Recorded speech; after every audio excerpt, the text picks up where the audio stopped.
Action. All right. What are we here for, Josh? Well, as it turns out, and I'm glad you brought this up, we are doing a ketchup video where we're going to try different ketchups. Different ketchup? Yeah, we're going to do between spicy ketchups and not so spicy ketchups. So this is your horror video. Yes, we're going to make blood with ketchup. Me and Jimmy will be okay, but Yeah. you don't forget your purple ketchup from the 90s. Oh, yes. The one McDonald's purple sauce was terrible. It's all. That was horrible. Anything with ketchup that's too far from the tried and true is probably. Oh, I love spicy ketchup. Me too, but I'm saying for the average Joe, the ones who want that candy stuff, they're probably not going to like it. No. So I'm talking about if you're serving it. For me, I prefer it spicy as hell. I like. Oh, yeah. The purple sauce I didn't think was horrible. Mm-hmm. I should finish yours off. So. No. Yeah, one time I made some jalapeno. They've had way worse sauce than that. So good. Surprisingly, jalapeno goes well with simple sugar. And, they had one sweet sauce. It was the strawberry jam sauce or whatever. It was not very good. It was overly sweet and it was spicy too. But it was just no flavor, just sweetness and spice, and that's it. No flavor. That far bottle, like closest to you, that one with the white lid. When that's empty, save those bottles.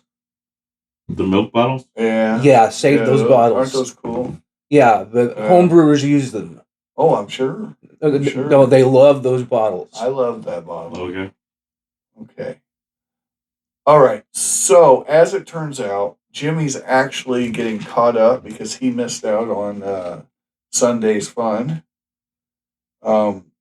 And now he gets to have some fun and try the same stuff we tried. It's called the ketchup video. Like ketchup. We're not actually eating ketchup. No, there's no. I mean, I can grab some packets if you feel so inclined. I don't mind. And we're getting swarmed. Yes, the babies want petted. They always want petted, and they want attention and love and gratification. And Renegade has been hiding the whole day, and now y'all are both here. So well, yeah, that's how she rolls. Actually, she's been visiting me for quite a lot. Oh, okay. Yeah. So. Does she like you, Seneca? Because it's the only animal. Ember hates Renegade. Renegade likes me fine. Ember hates Renegade. Because Ember don't like Renegade. Okay, that makes sense. It was the same way at the last house she was at. She hated one cat and liked the other one. And, yeah, she plays and sleeps with Rain. Yeah, she likes Rain. Rain's like a dog, though. Rain acts like a dog. But Renegade will come to me, and then Ember will Rain go wants growl. petted right now, and Jimmy's not picking up the cue. Yeah. Ember will growl at Renegade when Renegade comes near me. Renegade doesn't deal with being head patted as well, I don't think. Well, it depends. If you when Rain comes to me, it just becomes a competition between her and Ember. Okay, so, on who can get the most attention from me. We'll do the thing we drank last, from the video last first. So, the Mondavi family Sunset Sweet Red, which has been sitting up down in the basement of Doom for probably 15 years. Wow. Mondavi. And somehow Seneca picked that one out to open up. So, but it was a good. It was because Mondavi. I knew Mondavi was a safe bet. Yeah. Well, he has an eye for opening the good bottles. There you go. Okay. Here you go, James. Jimmy. Go. Okay. And this is a what? Mondavi. CK Mondavi Sunset Sweet Red. That's good. Yeah, it was. It was really good. For wine, I'm giving that an 8. Okay, yeah, we really liked it. Yeah. It's a full-bodied wine with sweet and juicy flavors of strawberry, back sweet and clearly. Plum. No. All right, next up, we have some but it's cerveza. 13%, so it's a normal. I'll just do half so the tequilas. I'm not a tequila person. Oh, there's no tequilas. There's no tequilas. Yeah, no tequilas. Not one tequila. Oh, never mind. Cerveza. Yeah, never mind. Cerveza. So the first cerveza we're going to do is the old standard Stella Artois. Artois. Artois. Oui, in the poo-poo. And we're going to have to give you a cup so you don't drink the whole can this time when you go to drink it. Yeah, sir. All right. Do you want a shot of beer or do you want a cup? See, Renegade likes I'll do cup. We need one of those red cups in a car. Red cups? You don't want a shot? I'll have a shot. You only get one shot. Do not miss your chance to blow. Because I don't want Jimmy to drink alone. No, that don't bother me. You drink alone? With nobody else? All by myself. All by myself. I don't need anyone. I just want to show the head off. For the cool kid. All right. We do love proper head. There we go. There's a nice taste for you. Is my head proper? Let's show the cool kids your head. Okay. Now really explore the space. It's been a long time since I've had this one. I forgot how good I liked it. It's a simple, clean beer. It is. Yeah, that's why I think when we first did the video that we were making people mad because I said it was okay. Yeah, it's just a simple, clean beer. I mean, it's for the style. It's because there's people that live by this beer, and I'm just like, it's okay. If you're looking for something, to astound and amaze, that's not it. But if you're looking for a nice, crisp, clean, simple, very neutral beer, the lager. It is a lager. Yeah. Well, American lager, but I disagree in calling American lagers true lagers. Fair enough. It's an American style lager. It's piss. It's what we call piss. I wouldn't call it that. Well, it's not swill, but it's yeah. But it's under the supervision of Belgian. What I'm saying is, it's a nice, crisp, light. It's not heavy. So you go have a German lager and tell me that tastes anything like that. So it's American brewed, Belgian style. Right. Okay, so next up, we're going to have the Voodoo Ranger New Belgium IPA. It's a hazy Imperial IPA. Yeah. You can do me on that one. Oh, you want some of that sugar tits? All right. Check out the head on that. Steal it up. I poured the perfect amount. Little darling, steal it up. I want to show the cool kids your love of the beer. Let the love flow like a mountain stream. It smells so good. It's got a nice nose to it. It tastes just the way it smells. Yeah. New Belgium, though, all their ones are good. Yeah, I wouldn't say that. He hates Belgians. I was going to buy some Belgians. Their Imperial IPA is horrible. I disagree. To me, the hops. It tastes like an Imperial and an IPA. Two things I don't like. To me, the hops are almost citrusy. Because it's so hoppy. It's super hoppy, and I don't like that. Yeah, but the hops in this are almost citrusy. Yes. Almost like a grapefruit. Yeah, I would call it a regular pale and not an IPA. Mm-hmm. Yeah. It's a hazy Imperial IPA. Yeah. But this has juice in it, which makes up for the Imperialness. That's why I'm getting the grapefruit. The just regular Imperial is not good, but they have juice in this. Okay. That's good stuff. It's good. It's real good. That's good. Yeah, that's the MF or Jones. That was our favorite beer of the night. So we've already ruined everything. You need the bottle opener for the next one. Yeah, I'll grab it. Let your love flow. See, this was supposed to be Josh's favorite one because it's a red ale. I enjoy a good red. I don't know. But it does not taste like your normal red. I don't have my keys. You don't have your keys. I must have put them upstairs. Hold on. No, I got it. Pause it. I know I got it. I can go into the kitchen. Okay. You ain't got to go all the way upstairs. Yeah, I must have put my stuff upstairs. How is that, Jimmy? It's really good. Would you, if this costs the regular beer price, would you make it a regular? Yes. Unfortunately, it doesn't cost the regular beer price, does it? You got it on sale. What did we pay for this? That one? Yeah, this one was not on sale. This was full. Those are normally about $15-$20 for a 12-pack. I think it was 13. That's normal. 13. I think it was 13. It's not a 12-pack. It's a 6er. Oh. Because, I mean, that is pretty regular. That's basic for that. Yeah. But you know where that money went when you put it in your mouth. Well, if you think that's bad, this was 16 for 4. Because that's custom. That's custom.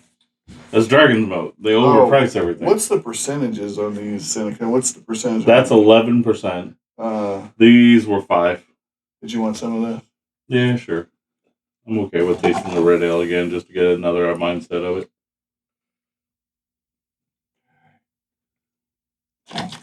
There you are, sir. Oh, yeah. I remember us saying that it tasted like 2 different styles put together. Yeah. Like a red ale and a stout put together. Oh, yeah. It's definitely got the chocolatey smell. Oh, yeah. Yeah. It tastes closer to the stout than it does a red ale, but it still has that red ale-ness to it. Dude, that's an 8. Yeah, I thought it was pretty good. It gives off like a chocolate-covered strawberry vibe. Yeah, it's a chocolatey... Yeah. I mean, I'm more partial to coffee and vanilla stouts, but I mean, it's good for what it is. When I say chocolate-covered strawberry, it's not like punch you in the face strawberry, like sweet like that. I'm talking about just like the background tasting notes. It's just a malty, chocolatey thing. I mean, I would put that up there with Rasputin. I prefer Rasputin, but I get what you're saying. It's definitely... Yeah. This is sweeter than Rasputin. Yeah. This is why you don't like the Rasputin more. This is sweeter than that. Yeah, I would. I put that with Rasputin. Which I find that weird that you like red ale so much, because to me, red ales are sweeter beers in general. Well, most red ales I've had aren't stout like that. They're more crisp. More like Killian's? Yeah, more like Killian's. Yeah. I like Killian's out of the tap, actually. It's my favorite. To me, Killian's is sweet, too. Yeah, but out of the tap, it's the best beer I think I've ever had. Talking about beer out of tap. Yeah. This is a shocker. Mm. I hate Stag. Yeah. But Stag on tap was actually really good. Well, I could see how aerating that maltiness out would really expand the flavor profile. It's one of my least favorite beers I've ever had. Well, out of a hate bottle, it, out of a can, it's undrinkable. That's how I had it, was can. Yeah, no, I'm saying... I didn't even have it in a bottle. I'm getting what Jimmy's throwing, because I can imagine because it's very malt forward. Yes. If you were to air that out, give that room to breathe, it could actually work. Yeah, it's my brother's friend's favorite beer and a Stag, and I'm just like... Yeah. Okay, let's get that Japanese stuff. Now, we have decided... Why do you call it Japanese stuff? It's negative 196. Listen, I don't care what... It's seltzer. Okay. It would be the closest thing to say. It's Japanese stuff. That means we're going to grab your gin now. Well, we will.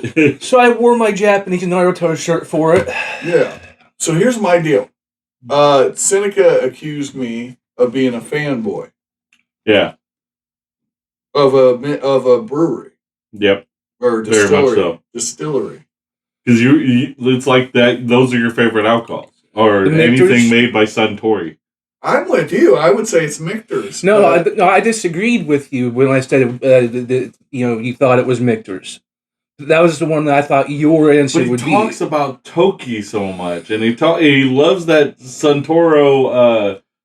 Don't grab that bottle. Vodka that we had in Japanese alcohols, and now we got really this good. gin. Yeah. Now we got the gin to add to it. Yeah. Well, but it's not just Japanese though. It's this brand Suntory that also owns like Maker's Mark or something like that. Listen, Suntory is what I'm talking about. So I guess I'm a Suntory fanboy because apparently you haven't That's hated fair. like you don't even think anything's okay by them. You just love everything. Truth that's out I've liked. Well, yeah. So we could say the same thing. But you've only had a couple of those. I've had like 4 or 5 of those. You have? Yes. I thought we only had 3. I've had the rye. I've had the bourbon. I've had the vodka, and I've had the. We didn't have the bourbon. I've had it before I met you. Oh, before okay. I was like, we didn't do a bourbon before the trial video. We've only done the rye. Remember those bottles of whiskey that had Elvis Presley on them? Yes. Do you remember how long they lasted? Aren't they still around? Well, they all got drank. Oh. Jimmy drank. Well, Jimmy had help. They lasted quite a while. They did, a week or two. But the point is, Jimmy had a lot of help on those two particular bottles. Because Jimmy bought them, because I made sure Jimmy got them. Oh, they're horrible. What? No, that rye was fire. As a matter of fact, if that rye was a little cheaper at County Market, I would have grabbed it. But or rye, when we do generally like rye. Right. But that rye was fire. Oh, it was nice. I mean, I don't think you can go wrong with a good rye. Yeah. Wild turkey rye is really good. Yeah, it was really good. Anyway, back to the point. And for being a wild turkey, that's really surprising. There's only been a couple ryes I've been able to drink. So. See, that's interesting. You'll say the Irish whiskey's good. Yeah. the rye, no, heaven forbid. And there's even bourbons you like. Because the Irish whiskey usually has a sweetness to it. The rye is usually pretty dry. I do love rye. Oh, I like rye bread. I like sour mash too. Anyway, back to the point. We gotta get this stuff drank. No, I'll pass on the sour mash. Well, I don't like Kentucky whiskey. Yeah, but he loves almost every. We haven't had a lot of sour mashes, but he's loved almost every sour mash except for Jack Daniel's regular. Yeah, I'm not a fan of Jack Daniel's. It's cheap. It's a good mixer. It's fine if you're having a party. I have yet to have a mixer with Jack Daniel's I thought was any good. But I'm not enamored with Jack Daniel's in any way. Most people is Jack and Coke is their go-to. Right. Ugh, no. Uncultured swine. My brother liked Gentleman Jack and 7-Up. Gentleman ain't bad. I'm going to say this. For me, like for a regular drinking whiskey, like everyday drinker, it's Toki, man. Yeah, but Toki's a different price point. It is. Yeah. It is. When you say everyday drinker, you're going to want something in that $20 to $30 range. Toki's like $36. I'm willing to pay the extra $6. No, it's not $36. It's $36. It's $45. Well, it might be $45 everywhere, but this one place I know that sells it for $36 every day. But Jack you can get for like $15 every day. It. 15, 20. I get it. I do. It's twice as much, but it's twice as good. It is. I'd say your cheap one that you like, that you would be an everyday drinker for you, Members Mark Dry Gin. Yeah, that's you love that stuff. That stuff. stuff was good. And it was the cheapest. It was $20. Yes, it was good. Yeah, but for you and Michter's, though, you have a love affair with Michter's. No, that's his special. That's his Friday night. That's we're having a sip. Because we went through this with Brizzle. You watched the video where you have an everyday drinker on your list, then you have a Friday night special drinker that you open every weekend, and then you got the social bottle that you pull out and be like, Steel Reserve. Here you go. No, that's not your social bottle. Hey, you know what we're going to do the next Try It video? I'm going to buy the nastiest swill that I know. You already bought the nastiest swill. No. That's actually interesting. We got to go through everybody and try to figure out their bottles. I guess that could be a whole video. Because that was so bad, even I couldn't finish the bottle. But I can't replicate that one. That was... But the last bottle before... because I can't get it on here. It's no longer available. The last bottle you would choose is your special occasion bottle.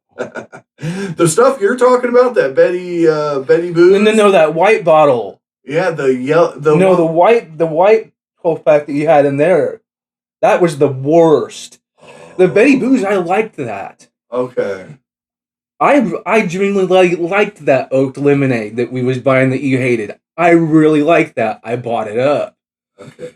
But that stuff in there, even I won't touch. And you know it's a special kind of bad when I'm not going to touch it. Okay, there was...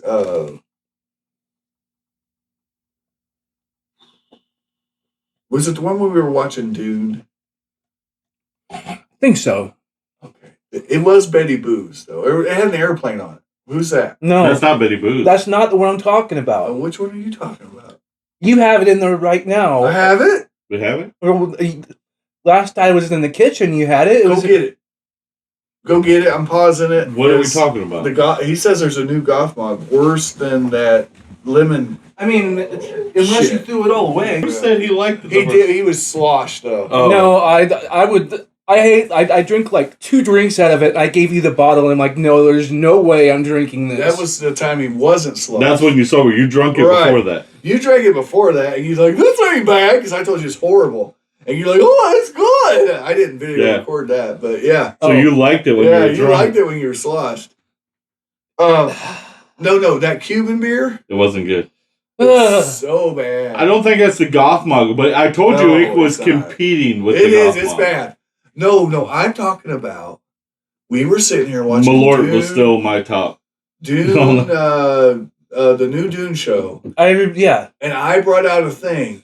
Yeah, we both drank it, and it was so horrible, and we were both laughing about how absolutely horrible it was. And then Seneca came over to play D&D a week later, and we said... I didn't say it was as bad as y'all said. It wasn't good, but it wasn't as bad as y'all said. I said, watch this.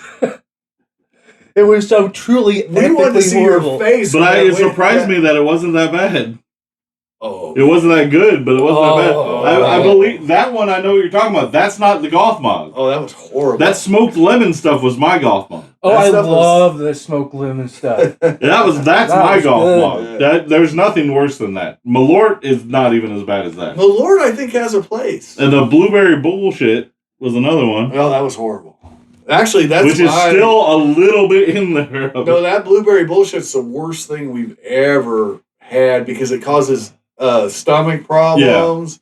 Yeah. It causes vomiting. It's bad. We've had some truly terrible, memorable things. Yes. But the one you're talking about that we don't say the name of, I didn't think was as bad. I think I gave it a 2. It was bad. That which shall not be named. Yeah, it shall not. It was bad, but it tasted worse than the blueberry bullshit. I didn't say so. I didn't think so. Oh, it was. I mean, it was truly horrifying. I have nightmares about it. Because I told you the first initial taste of it wasn't that bad, but the finish was horrible, which gave it a 2 because the initial taste wasn't that bad. Oh, for me, it was everything about it was because it was overly sweet. That was the only reason you didn't like it as much. Kill me. I'm okay with eating a handful of candy. I mean, I didn't mind horribly sweet so much. Right. I mean, I'm not a fan of overly horribly sweet, but it's not my favorite. Well, speaking of which, what order should we do? Those aren't horribly sweet. No. Well, yeah, I was trying to get to. So this is Centauri, which is I'm a fanboy apparently. That's what he told me. Yeah. This is the Centauri -196. Yeah, and you're definitely gonna give me some vodka seltzers, and apparently Seneca was ready to drink some. So we'll pour you some, sir. The strawberry kiwi was the first one. You didn't say the flavor. As a general rule. But these are good seltzers. These aren't just seltzers. Head. I think most of them are pretty decent, though. I think there was one that I didn't care for. We didn't really care much for the White Claws. Oh, and the... I was talking about these. The organic ones, whatever those were. Smells good. Whatever those were, all of them were horrible. They were organic seltzers. Oh, that's good. Yeah. These were good. The Centauri ones were good. But we had organic seltzers, which was some of the worst stuff. But they're good. Yeah. That I've ever smelled or tasted. Do you taste any vodka? No. No, not at all. That's the point. It tastes like just a 7-Up. Yeah. A strawberry kiwi 7-Up. Yeah. So, yeah. If I was on a beach and you hand me this, I'd be like, hell yeah! Let's play volleyball, bitches. We're drinking our 5.5 alcohol. Yeah, we did the hard stuff first. So most people think these aren't beers, but this has more alcohol than that. Yeah, than Stella. Really? Really? Yeah. This is 5. This is 5.5. Oh, wow. Yeah, I mean, wow. 0.5. It's still more. I'm wowed. So you're going to call this a beer, but this one not a beer. I'm whelmed. Well, that's a seltzer. I'm very whelmed. Beer, by German law, has to have hops and the grain. Okay, I shouldn't ask someone who is all sciencey about the brewing stuff. Hashtag blow me. To me, if it's in a can or bottle and it's not a liquor, next up it's a beer. Give that a number, that strawberry kiwi. 8. 8. Okay, now we're at peach mango. You're on the beach. Mango. You're on the beach. There's big titty bitches running around. I'm just enjoying sipping on this, so I'll just do the shot glasses. Okay. You put too much in the cup. No, it's just I like sipping slowly. This is something you could listen to Weezer. You could listen to Weezer and sip on this. Big titty bitches running around. Problem is, you find out later that you're putting up a weird picture in my head. Hold on, the big titty bitches have more junk than you do when you get. But you don't like big titties in the first place. Why would you be listening to Weezer and partying? Weezer's okay, but it's not party music. We're chilling on the beach, man. This ain't. Well, why aren't we listening to Jimmy Buffett then? Fine. Fuck. I don't like this one as much. Tell us more. I'm going 5 on that one. 5, okay. 5, maybe 6. Oh, if you want to see our reviews on this, go to our Try It video that dropped on Sunday, Cool Kid. I think, but this one's the one that I think they got the right flavors just in the wrong ways. Because the mango's the hero and the peach is the finish, and I'm so used to the peach being the hero and the mango being the finish. Yep, it's in backwards. Yeah. It's reverse. It's Goofy Foot. It's Goofy Foot. Yeah, that one's just weird. And, what are you going to do? It's not bad, though. I don't want this. What? I don't want this one. Stop being a bitch. Do not be a basic bitch. This is grapefruit, fruit, and cherry. I like grapefruit and cherry, so this one I have high hopes for. Yeah. The nose is clean and citrusy. To me, it's got an off flavor to it, but I'm still gonna go with 7. Okay, he likes it. It's the fake cherry flavor that I don't like. Again, it's clean and crisp. It says there's whole fruit in there, but I don't believe them because that cherry just is weird. Yeah, it's crisp and clean. It's not terrible. Strawberry kiwi is the best so far. I mean, it'll do the job. I have to see if y'all freaking taste this again because what y'all are saying is not what I remember. Well, because it's better warm than it is cold. Because I remember it cold, and I'm having it warm, and it's actually better warm. No, so far this is the can I'd most want to finish off. It is better warm than it's better cold. Warm. Yeah. Why? Well, everything's better cold. Nah. Some things are better warm. So this is actually good warm. I'm actually raising my grade on it as a warm drink. It's 7. Yeah, it's crisp. It's clean. It's still a 5 now. Right. Warm. It was 2 when it was cold. No, when it was cold, it was definitely worse cold. Like you got punched in your mouth with a cherry that's in it. Yeah. Now you get the grapefruit. Yeah. So it's being warm improved it. All right. Vodka seltzer yuzu lemon. What? Yuzu lemon. Not to be confused with UZ lemon. Why would it be UZ lemon? Because you is the lemon. Confused rapper. Yeah. In the crapper. Oh. All right. This has a lovely little nose on it. Oh boy, very citrusy, very crisp. All these are very crisp in the nose. This one's better cold. I loved this one last night. Yeah, there you go. It's still good. Yeah. So some are better hot, some are better It's just cold. this one I loved last night. Oh, the smell on this is the great. nose is very, very crisp. Very crisp. I loved it more when it was cold than it was warm. I like this more than that one. Mm-hmm. I'm surprised. It was my favorite when it was cold. Yeah. I'm quite surprised. Yeah. That is better. I've changed my opinion of this product. Warm, they're all good. The yuzu lemon's not as good. One. But when it's cold, 3 of them are good and 1 is shit. So dude, I'm saying 8 on that. That's freaking good. It's excellent, actually. Yeah. So that's really good. Yeah, those got better warm for me. Mm. I would say the kiwi strawberry could be chilled in the peach mango. See, I think this one, the lemon kind of disappeared. The yuzu took over when it got warm. Well, I like the lemon was there when it was cold. Well, the lemon's on the finish. But it was there stronger when it was cold. I get it. It was a lot sweeter and tartar when it was cold. For me, I think it's better warm. But these 2 were better cold. So I like the sweetness when it's sweet. That was good. Yeah. But actually, all in all, I would serve these warm rather than cold. I definitely think it improves the palate overall. But if you wanted to separate them out and chill those two and keep these warm, you'd still have a winner. You still have a banger. I still think that all of these have kind of an aftertaste. They do. It's the vodka. I mean, it's just a weird aftertaste. Well, did you know they took real fruit, they froze it down to 196, and then they squeezed it, and then they mixed it with vodka. As the can says. Yeah. Yeah. Freeze, crush. Yeah. So that might be the weird taste. Who knows?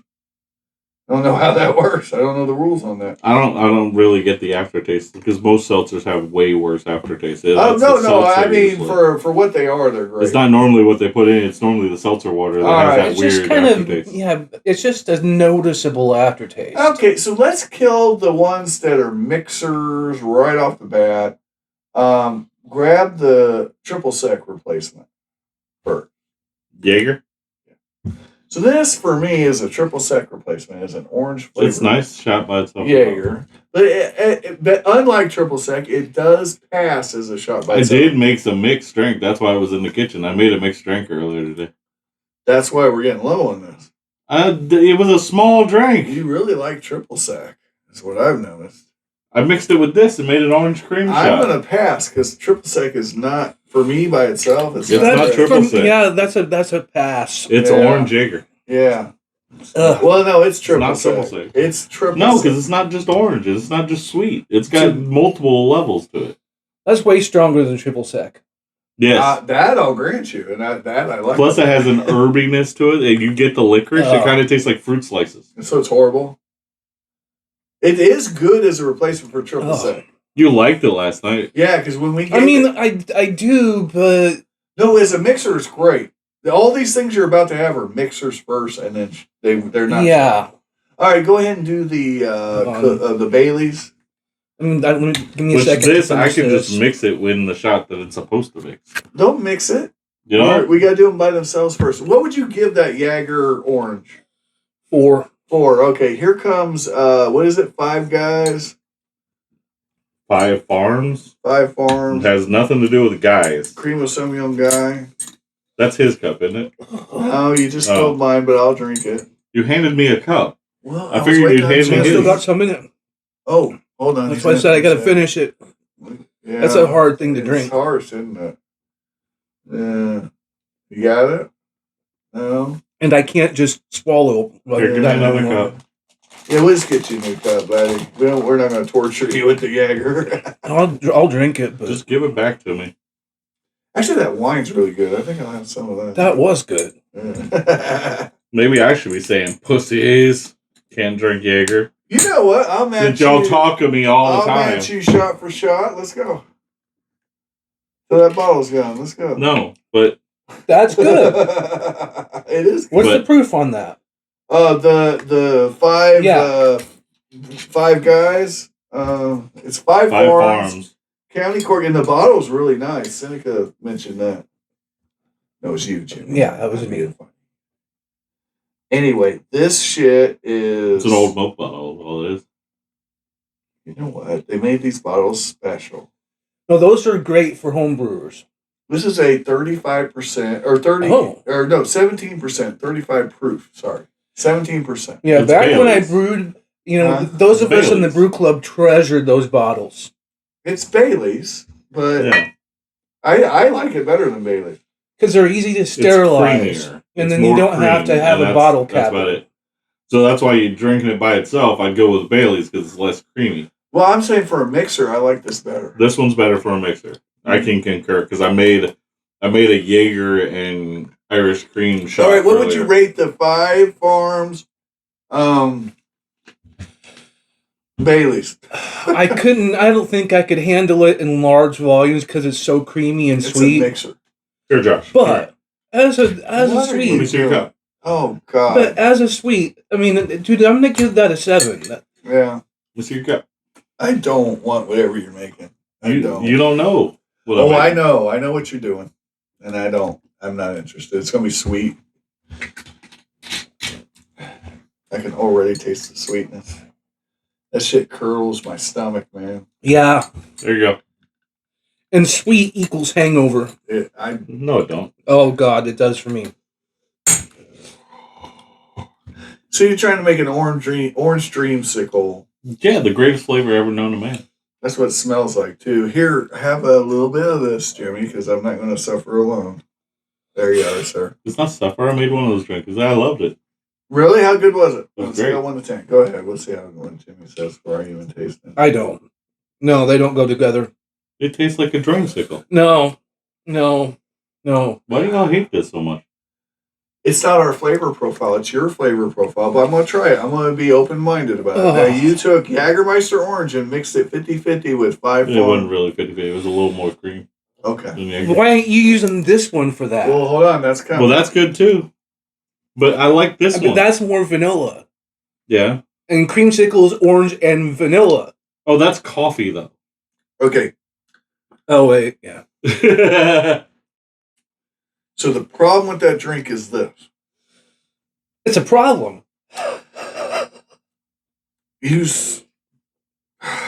So something has a very medicinal taste. That's the Jaeger. It's the herbal. That's the Jaeger.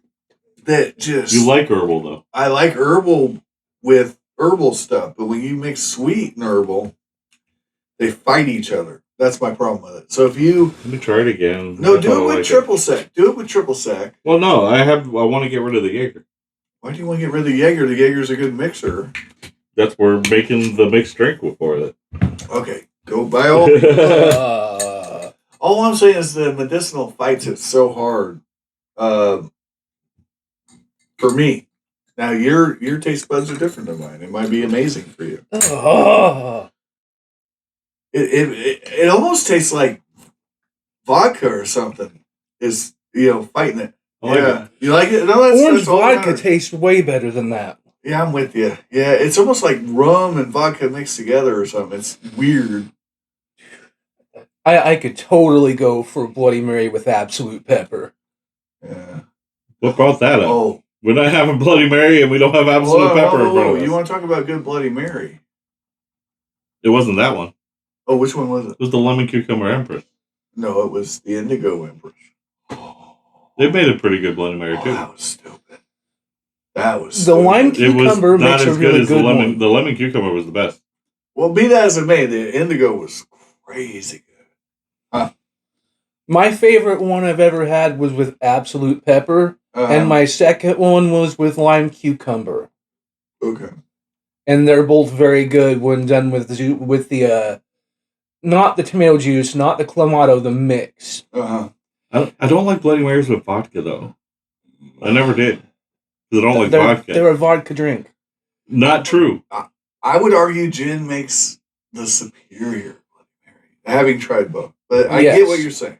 I have. You've made gin Bloody Marys. And they've said I have YouTube channels that they make Bloody Marys with everything. I just wouldn't call it a Bloody Mary. Fair enough. Call it a tomatoey. It's something different. Goodness, yeah. No, it's still Bloody Mary, just with different liquor. It's like your opinions on chili. Does chili have beans? Yes. Then you're not talking Texas chili.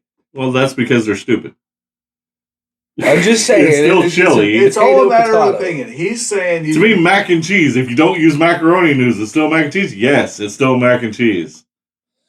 I'm not that much of a chili. I'm a non-chili purist, but chili, I'm not a purist when it comes to just one little thing, just one little change to it. It's still the same thing. Can we get back to the point, though, that orange shit does not go with that Bailey shit for me. It is in my stomach right now, fighting. They're fighting each other. They are not liking each other. Very unhappy. Well, that's what the liquor, the bourbon does to me. Oh, gotcha. Just drinking bourbon. Right. Yeah, that just it makes my stomach go. You've smelt it. Okay. Next up, we're going to do the cold brew coffee. I need to go. Yes. You just say we need it, and you want me to just pour it on them or something? Yes. Pour some sugar on Jimmy in the name of drugs. Pour some sugar. Now, this is Tia Maria's cold brew. That smells good. Yeah. It's not as good as Mr. Black. Will you stop poisoning the well and let this man But it's try not it? as good as Mr. Black. Well, Mr. Black was awful Mr. Black was crazy good, though. I have bought 6 more bottles of Mr. Black. Telling me to not be honest. So, what did I rate Mr. Black? And just because I say something, it's not going to change his like a 9. opinion on it. And that's crazy. Then I'm going to go with 8 because it's just under it. Yeah, it's not Mr. Black, but it's not far below. You are about to have the ultimate. What's that shit called when you mix Kahlua with blowjob? Yeah, you're about to have a blowjob. Or a White Russian, either works. Yeah, you're about to have it, whatever it is. Well, no, White Russian's completely different. There's no coffee in White Russian. Okay. Well, that's a Black Russian. My God, I've never met a Black Russian. That was my dad's drink, actually. Cool. Dad was about Black Russians. How about slippery nipples? How do you feel about? Well, my opinions or my opinions on the drink? Yes.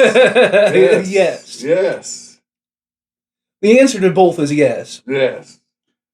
There's only one drink I like all kinds of mixed drinks that have vodka in it. I just would prefer vodka not be there's only one that I don't substitute vodka for, and that's a Moscow Mule.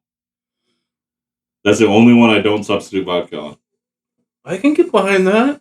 Yeah. I like vodka more than tequila. I like tequila a lot. Those mules are good. Whatever I hate tequila. Yeah, I made one with the Haku vodka that you had. Yeah. Mules are good. Those that's like my least favorite. I agree. Of all the major liquors, tequila is my least favorite. Vodka and bourbon still below us for me. Other than in specifically Jaeger Dry and Malort. gin would also be there in that group. Dry gin. I don't know which I hate more, Jaeger or Malort. No, listen. But that's a liqueur, so hold on. All this other stuff we're trying is liqueur. I'm telling you, there is a drink from Malort. I haven't found it yet, but that flavor profile, there's something that goes with that. You have not. This is a whole video, but you're going to have to try these alcohols to figure out. Yeah, I'm going to do it. We're going to grab Malort, and I'm going to figure something out that works with it. I think did you give away the Malort? I think my no, we only bought a baby bottle. I think I'm starting to feel sick all of a sudden. I don't have. Oh yeah, we just bought a baby bottle. We just bought a baby bottle, but I might go grab the full Monty. No, dear God, no. I have seen YouTube channels that did drinks with Malort, and 99% of them are horrid drinks still. Really? Yeah. Ooh, what happened? What you have there that did that? That was just the last bit of the coffee liqueur. It's a lot by itself. It's really But when you mix it, it was a lot. When you mix that's what I did earlier. Go ahead and make. I did it while y'all were talking. Give him a blowjob. Yeah. Give him a blowjob. I believe that's what it is. Coffee and Kahlua and Bailey's is a blowjob. I thought it was called a mudslide. No, I thought it was. No, they're closely related. But mudslide is different. Oh, really? What's in a mudslide? Chocolate syrup. I mean, okay. Bailey's. Okay, so it just needs a little chocolate syrup and some mudslide instead of a blowjob. That is a good blowjob. Yeah. It makes it, the creaminess of the 5 forms. Still, it's not something I could just actually drink. No, me neither. No. It needs, it's very, very thick, very creamy. It needs a woman attached to it, and then I would be okay. Or at least a cup of ice. Ice, a little ice cube. Don't worry about that, because it's just a shot. Chipped ice. Yeah, it's just a shot. Thin it out a little. Yeah, I totally get what you're saying. Yeah, it's really thick. Oh. I'm telling you, there's something with Malort, though. There's something we could do with that. It would have to be... I'm trying to think. It's nice and... some weird, twisted German on the internet has some website dedicated to Malort. Yeah. Yeah, a blowjob would actually be amaretto, Irish cream, and whipped cream. But... So what's that drink, then? This is more of a mudslide, then. So it's a mudslide. No, mudslide is not coffee. Doesn't matter. What's Kahlua and what's that other? Kahlua and Bailey's. Yeah, what's that called? Kahlua and Bailey's. I know people get that drink. Oh, okay. Mudslide. The difference of it is you would garnish it with chocolate syrup, and it would also have vodka in it. So it's vodka, coffee, Bailey's, cream added on top of it. So more cream on top of the Bailey's. And then that's chocolate syrup. So this is basically a cheap mudslide. That's too much. This is mudslide without the chocolate. Yeah. I have the chocolate liquor. No, that's too much. Yeah. So it could either be a blowjob just with coffee liquor instead of amaretto, because amaretto is a coffee liquor. It's a cheap blowjob. So, it's a cheap blowjob. It's like a girly blowjob. It's a hooker blowjob. Hooker, yeah. I think amaretto's more girly than a coffee liqueur. Fair enough. All right. Anyway, I digress. We are getting way off topic here again. We're back on this shit again. But yeah, that's good. It's always good for coffee and cream. Yeah. Coffee and cream. Put it in your coffee. If we... Irish do we have an open bottle of Mr. Black? We do. Yeah. We could do a... Well, no, we're not going to do that because we've had... We just had that. Mr. Black's so good, though. Well, it's good. It's only slightly better than that. Yeah, but that ain't bad. But they're direct competitors. They are. Yeah. They're the same. They're, Hardee's and McDonald's. It is. This one has more of an alcohol taste than Mr. Black does. Mr. Black just tastes like espresso, like straight espresso. Yeah, but that's my problem. This one has like a little bit of an alcohol finish. I figured you like that one better because it's sweeter. Yeah, but it has an alcoholic finish. Right, but it's way sweeter. And it's more bitter. The cold brew is more bitter than the espresso. I would easily put either one in a cup of espresso. They're both fine. Yeah, they're both fine. Okay. So to me, Mr. Black is sweeter, I think. I don't think so. I think that's sweeter for because the cold brew just bitter right away. That's what I get. I tried them both, and I really think that's sweeter than Mr. Black. I think Mr. Black is smoother than that one. Mr. Black was very smooth. It was very smooth, and everything went together well. It was very balanced. But that one is definitely, for my palate, sweeter than Mr. Black. They're both solid. They're both solid. Yeah, they're both fine. They're both totally solid. Okay, next up. But I do Kahlua over this one in my experience. Fair enough. But I don't think Kahlua and that are closely enough related to compare like that. They're coffee liqueur. Yeah, but Kahlua is creamy. Super creamy. It's creamy. What's the percentage of alcohol on that? Well, this one has vanilla. It's supposed to be creamy. Well, what's the percentage of alcohol? This one is 26.5. It's more than Kahlua. Yeah, I was going to say, that one's a little stronger. A little more stout. Isn't Kahlua 15? Yeah, it's like girly. It's like 17, I think. But yeah. Yeah. It's not. That is probably that's twice way as much thicker. Alcohol. Yeah. But it's, again, they're both fine. They're competitors, direct competitors. Yeah. Do you like, light coffee or heavy? Yeah, when you get shit faced. I'm not a huge fan of cold brew. I like brewed, and that's where the Mr. Black comes off a little bit better. Because Mr. Black just tastes like brewed coffee. This is cold brew. Yeah. Blacker than my ex-wife's heart. Cold brew is a little bit different, where to me it just comes off more bitter, and the sweetness doesn't come out. I was a big fan of Mr. Black. Wow. So you used to have it sitting in the living room? Yeah, I have a whole... You didn't even take it downstairs? How heavy that is. It's okay. I'm good. Yeah, that's... how heavy is that? Okay, take it. It's heavy. Why are you handing it around? It's just Mr. Black. Well... It's 4/5 of alcohol. Yeah. Yeah. So, I was a fan of Mr. Black. I bought him out. I mean, it was quite good. On clearance, so I see why you bought them out. Because they're like if you got a good bottle, because they were $14.99, and they're normally on clearance, and they're normally $30. It was half price. Yeah, half price. I'm just surprised you paid that much. Yeah, the good old days are over. He hasn't come by those $5. The $5 bottles are done. But there are so many of them at this point. You don't need any more for the rest of your life. Well, that's true. No. But what are we getting the booze for? Because of a situation that I don't believe is ever going to happen. What are we getting the booze for? For the end of times, whenever we murder everybody in the world. For the societal collapse. That's right. Okay, well, I was just trying to say you were ready for everyone to murder everyone else. We can't say the M word. No, I get... I was making fun of his hypothetical thing. I know. Well, you can't say the end. Because me and you both believe the end of times are not going to happen like that. Or if it does, we're not going to be around for it because there's nothing we can do about it. Yeah. Like, we'll just nuclear blast or something and we'll be gone. So if it's not something I've got to worry about, I'm not going to worry about it. But no, what my theory of it is he's going to be gone before he has a chance to even sell those. Because it's going to be years from now. What is this madness? He's just collecting now. I would much rather just open and drink them. Have we not been doing that? We have, but we keep on buying more stuff instead of just trying what we have. Well, maybe tonight, if we're good, I can pull out a special bottle. You went and broke out your inner dice goblin when it came down to the cheap clearance booze. Must have all the click-clack shiny math rocks. Yeah. Must have them all. He is a goblin. Are you not a goblin hoarder? Why would I be a goblin? Are you talking about like the Harry Potter goblins? Yeah, I guess I'm a Harry Potter goblin.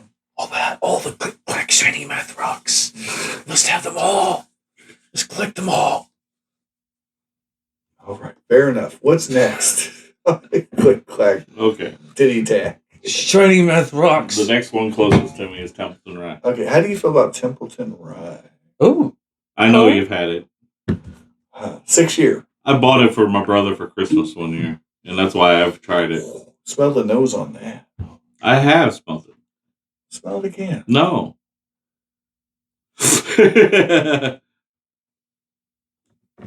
Smells quite tasty. Okay, you're saying that you don't want to have a shot of this? I don't want to try that. More for us. When it comes to rye, I will defend the fact that it is good rye. We and you. Yeah, it's just not good for me. Okay. Now, this bottle cost me, what did this cost me? It was $14. Smells like a good rye. $14 bottle. Because I know what a good rye consists of, because I've had shitty rye and good rye. Now, normally that bottle is way more than that. Burns a bit more than I thought it would. Burns? Burner, huh? Yeah. It didn't burn when I had it. Does it burn, Josh? Maybe it's, well, let me try it. Is it different now? No, it's fine. Just drinking all this sweet, creamy shit, you know? Yeah. It gets me in a different mode. Yeah, I'm with you. I'm used to it, and I don't. I mean, if I start with whiskey, you know, it's different. But no, I get what he's saying. It the finish is harsh.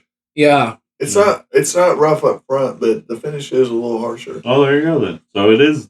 I think it's actually harsher than Wild Turkey rye. Yeah. That's kind of my barometer. Can't be. Yeah. I haven't had that one, so. That's kind of my barometer with But ryes. I don't hate it. It's not a bad harsh. It's just... I mean, that's the benchmark, Wild Turkey rye. I just can't believe you don't like rye. To me, the finish is actually the best part of the Templeton. Yeah. When I had it. Yeah. It gets sweeter on the finish. Because I thought the finish was good. The oak up front that punches you in the mouth. Oh, I like that. I got some I got some double oaked whiskey if you want to try it. No. In the other room. You sure? I know you ain't going to want that one. Well, I've already tried it. We've already done it on video. He's just trying to be a crap hole. Listen, my problem with that whiskey... Why are you trying to be a crap hole, Josh? My problem with that whiskey, I like the nose. I like the oak, but it had no complexity.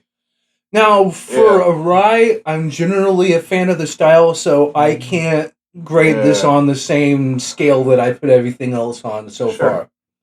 So, judging by my terms of experience with ryes, I'm giving it a 6. Okay, it's a fine one. Like I said, I think I gave it a 7. It's not a home run. I believe I gave it a 5 on my scale. Right. I had it. Yeah. I mean, judging on everything else, I got to give it +2 just because it's a rye. But on terms of ryes, I have to judge on the style. I will say this: that rye is better, or not as good as. To me, this is much more easier drinking than most of the other ryes you throw at me. Right, it's not as good as the Truth rye. But usually, I also shoot chase. I mean, I'm not just sitting there drinking it neat. Well, what are you going to chase it with, Sugar Tits? We got Stella Artois. I still got some of that. Volva von Fuki. He's got his cup over there. I still got some of this left. That's why I had you pour me the big one. I've just been going small ever since. I see, yeah. So I got me a chaser. See, that's why I do mixed drinks, so I ain't got to chase it. That's why I don't normally do a lot of shots when I'm drinking. I don't chase I'll do a mixed drink and I'll sit there and sip it. If I happen to have a glass of water, sometimes I'll chase it with water. But yeah, but you're still having shots. Yeah, I don't chase. Most of the time I don't do shots and chase, but if I do a shot, I'm going to have a chaser almost every time. So I just do mixed drinks. Yeah, so that's my mixer. That's okay, or that's my chaser and my shot, and they're the same drink. That's why I drink mixed drinks. Listen, here's what we're gonna do, guys. I'll drink mixed drinks and beer. That's usually what somewhere out there, someone watching this channel, with big dreams wants to come join us. Yeah. For a drink night. Yeah, that's my dream. We'll have special guest referees come in. They'll give us a ticket to their. I'm not against that. Yeah, but you refuse to show your face. So are you willing to allow them into the sanctum? Yeah, they can see my face as long. Listen, they can see my face if they're a special super fan. I don't mind that. I mean, I would not be against this in the slightest. But I am the ugliest motherfucker here. I mean, it's obvious. Well, yes, it's obvious. We don't ever hear you say that. No, it's true. It's true. Because I am obviously the fairest of them all. Yeah. Well, how many we go out? How many times have women come up to this guy?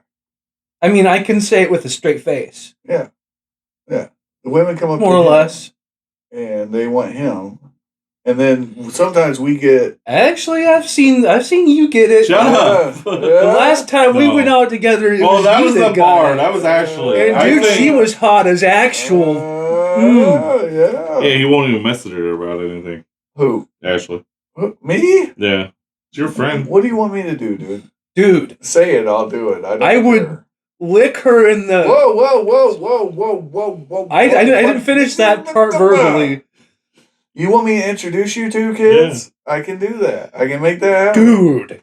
Yeah. Why have you not done this already? But I have a suggestion. We're going to talk about it off camera, but there are some things you can do to really improve your chances. But she'll like you. She'll like the whole. If we can get her past, and then once you seal the deal, I think you'll be okay. Yeah, you gotta be a closer. Yeah, I am not a closer. Well, if I whisper in her ear, I'm not a closer because normally I run people off with my first impression. Instead of my long term. People don't stay around to know me. Gotta be a closer. I come off as a butthole up front, we gotta talk about a few things before we do that, but you gotta let me know when you're ready. And I'll make it. I'll do my best. Well, I'm not gonna do it on camera. I'm not gonna talk about it on camera, but there's a few things we gotta talk about. Yeah. No. Okay, this one was the one I said was Jimmy Stop. Right? Okay. Oh, yeah. I think there will be moisture when he tastes this. I'm going to have some of this, and so are you, because you liked it. Yeah. Yeah. Uh-huh. I'll go with you on that. Because you like Irish whiskey. Because you're a freaking leprechaun. It's only 2/3. Listen, you are a fruity leprechaun with your gold. It's only 2/3. Matter of fact, he's got his gold right there. Literally. Oh, no, I need a new cup. That ain't... No, I'm doing it. Nope. Why? Nope. Communism is not allowed at my table, sir. Sir, you will stand down. I am They right. kind of taste peanut buttery now. The coffee mixed with other stuff. Okay, what is this product that you are forcing us to consume? Irish and American. I don't know about that. It's 2/3 Irish whiskey. One is Irish pot stilled whiskey. The other one's just Irish whiskey. And then it's mixed with American whiskey. And it's blended together. But all three of the whiskeys are 4-year whiskeys. Which is a little young. Yeah. And they explain the tasting notes on the back of that. That's definitely young. But as you see, the tag says 2022 most awarded new whiskey. Half shot or full shot? Half. So it was one of the new whiskeys during the whiskey boom. Oh, we can get rocks. I actually have special ice cube trays that I bought. And I have special whiskey glass. Oh! Hold on. You filled up. Oh, that's much better. Sir. I told you. Sir, you wanted it. The Irish bastard. That's much better. I don't know what you're talking about. It's good. Yeah. That's why I didn't know why you didn't want to. I'm not that Irish. Yeah, dude. That's actually good. When you did your DNA, how Irish were you? I'm very Irish. Okay. I need to do mine. I think I was 86% Irish. They tell me I'm Scottish. Scottish. Now, Jimmy, we have questions because, as you know, not to say you are, I'm sure you are. You don't have the power, Jimmy. No, stop. Go get Scotty. You might find something interesting in that test because, as you may or may not know, the Danes came through and just raped the shit out of this guy. Hey, I got Danish in mind. I mean, I don't really care, you know, because I mean, no matter what. Exactly. I'm also got Neanderthal in my DNA. When I did mine, the only reason I did mine. He doesn't. Yeah. You didn't have Neanderthal. No, I'm like not. a big percentage of it. No, because I'm not a missing link. I am. I'm a sexy bitch. Okay, anyway. I have almost 2% Neanderthal DNA, which is a high percentage. It's in the top 5% of Neanderthal DNA. That's why you're so hairy. Yeah. He's big head, hairy. He's sitting there bragging about it, which tells you everything you need big to fucking forehead, know. lots of hair. Well, just meant I was good at sports. Stunk. No, some sports, not all. I watched a video. How would Neanderthals versus Cro-Magnon men do at the Olympics? They kill it on wrestling, but there's some sports y'all would fucking suck at. I threw really the believe shot they put. have senses. I did try. We lost. I ran the 800. Sure, but they're I ran the 800 in track. I threw shot put and I threw discus. Okay. In track. Yeah. Discus was my better event. But I didn't finish last in 800. And I was like 3 times the size of everybody else I was running against. Right. So. Right. No, you guys have good endurance and stamina. You're just not, you're not the Corvette build. I was a good football player and I was a good fielder in baseball. Yeah. So here's the thing about it. Neanderthal had its place. The main problem Neanderthals had was the IQ was a little lower. That's why they lost. I didn't have that problem. No, I'm not saying you. You're only 2% Neanderthal. Yeah. If you were 100% Neanderthal, we could. Right. But as far I come back here in time. As far as the physical, Bill, the Ethiopian Bible actually had some interesting things to say about that. Yeah. As far as the build itself, though, there were a lot of good pros. You guys could. You had totally different hunting styles because you were so much stronger and more durable. So you were more. Get in the face of the critter you're going to kill and stabby. Yeah. So, I mean, definitely not a... there's a reason that Neanderthals were still around. They survived. The problem is what ultimately lost it for them was the IQ, I believe. That's why people don't have the higher percentages because they weren't a part of the ones that later survived. There was some inner... Obviously, look at you. I mean, if there ain't nothing else to do but... Right. When in doubt, beat it out. I mean, there wasn't nothing else to do back in the days. My lineage is more Irish and Welsh Vikings. Sure. That's my lineage. So I went in there to get some nice whiskey glasses so that we can get obliterated. Oh, whiskey glasses. But you're sitting here talking about your Neanderthal genes when Yes. you should be talking about your leprechaun genes. I should be talking about my leprechaun. I had a friend who called me the world's largest leprechaun. You definitely fit the bill. Because he says I just look like a leprechaun. Did you show him your Lucky Charms? Lucky Charms is actually my favorite cereal. You are a Neanderthal leprechaun. That's not to say they didn't happen. That's what I'm saying. If we're looking at one. Shit. I mean, they are fey. Is it fey? Yeah, is it fey? Coming up with funky ass. So I'm magical, you're trying to say? Oh. Maybe of descent. So magical. Depends on what your definition of magic is. That explains a lot. Got to believe we are magic. I mean, are you talking Harry Potter style magic or Aleister Crowley magic? Because they're not the same thing. Like Patrick Swayze magic. Hey, Leprechaun, these go in the kitchen. None of the young people there are really not even a bad buy for $3. Check those out. More measuring cups? Yeah, check them out, though. You said you got it for $3? You should have waited until $1 day, dude. Those wouldn't have been there $1 day. Check them out. They're metal cups. They're stainless steel measuring cups. Steel. They're not the plastic ones. Yeah. Okay. Measuring cups. All right. Stainless steel measuring cups for $3? Yeah, no. They were going to be there on $1 day. That's what I'm saying. They ain't going to be there on $1 day. They're going to be there on $1 day. They ain't going to be there on $1 day. There ain't no chance. Alright. Check this out. You're going to love this. Yeah, that creamy stuff is... Yeah, it's turning my stomach, too. Yeah. I wish we would have skipped that. I really do. Got to believe we are magic. You could probably cut down a few minutes on the video by pausing at this point. I'm going to. I am. Yep. Got to believe the glasses are magic. Why do we care about Jeopardy whiskey glasses? Does it actually say Jeopardy on it? It does. Jeopardy's 60th anniversary.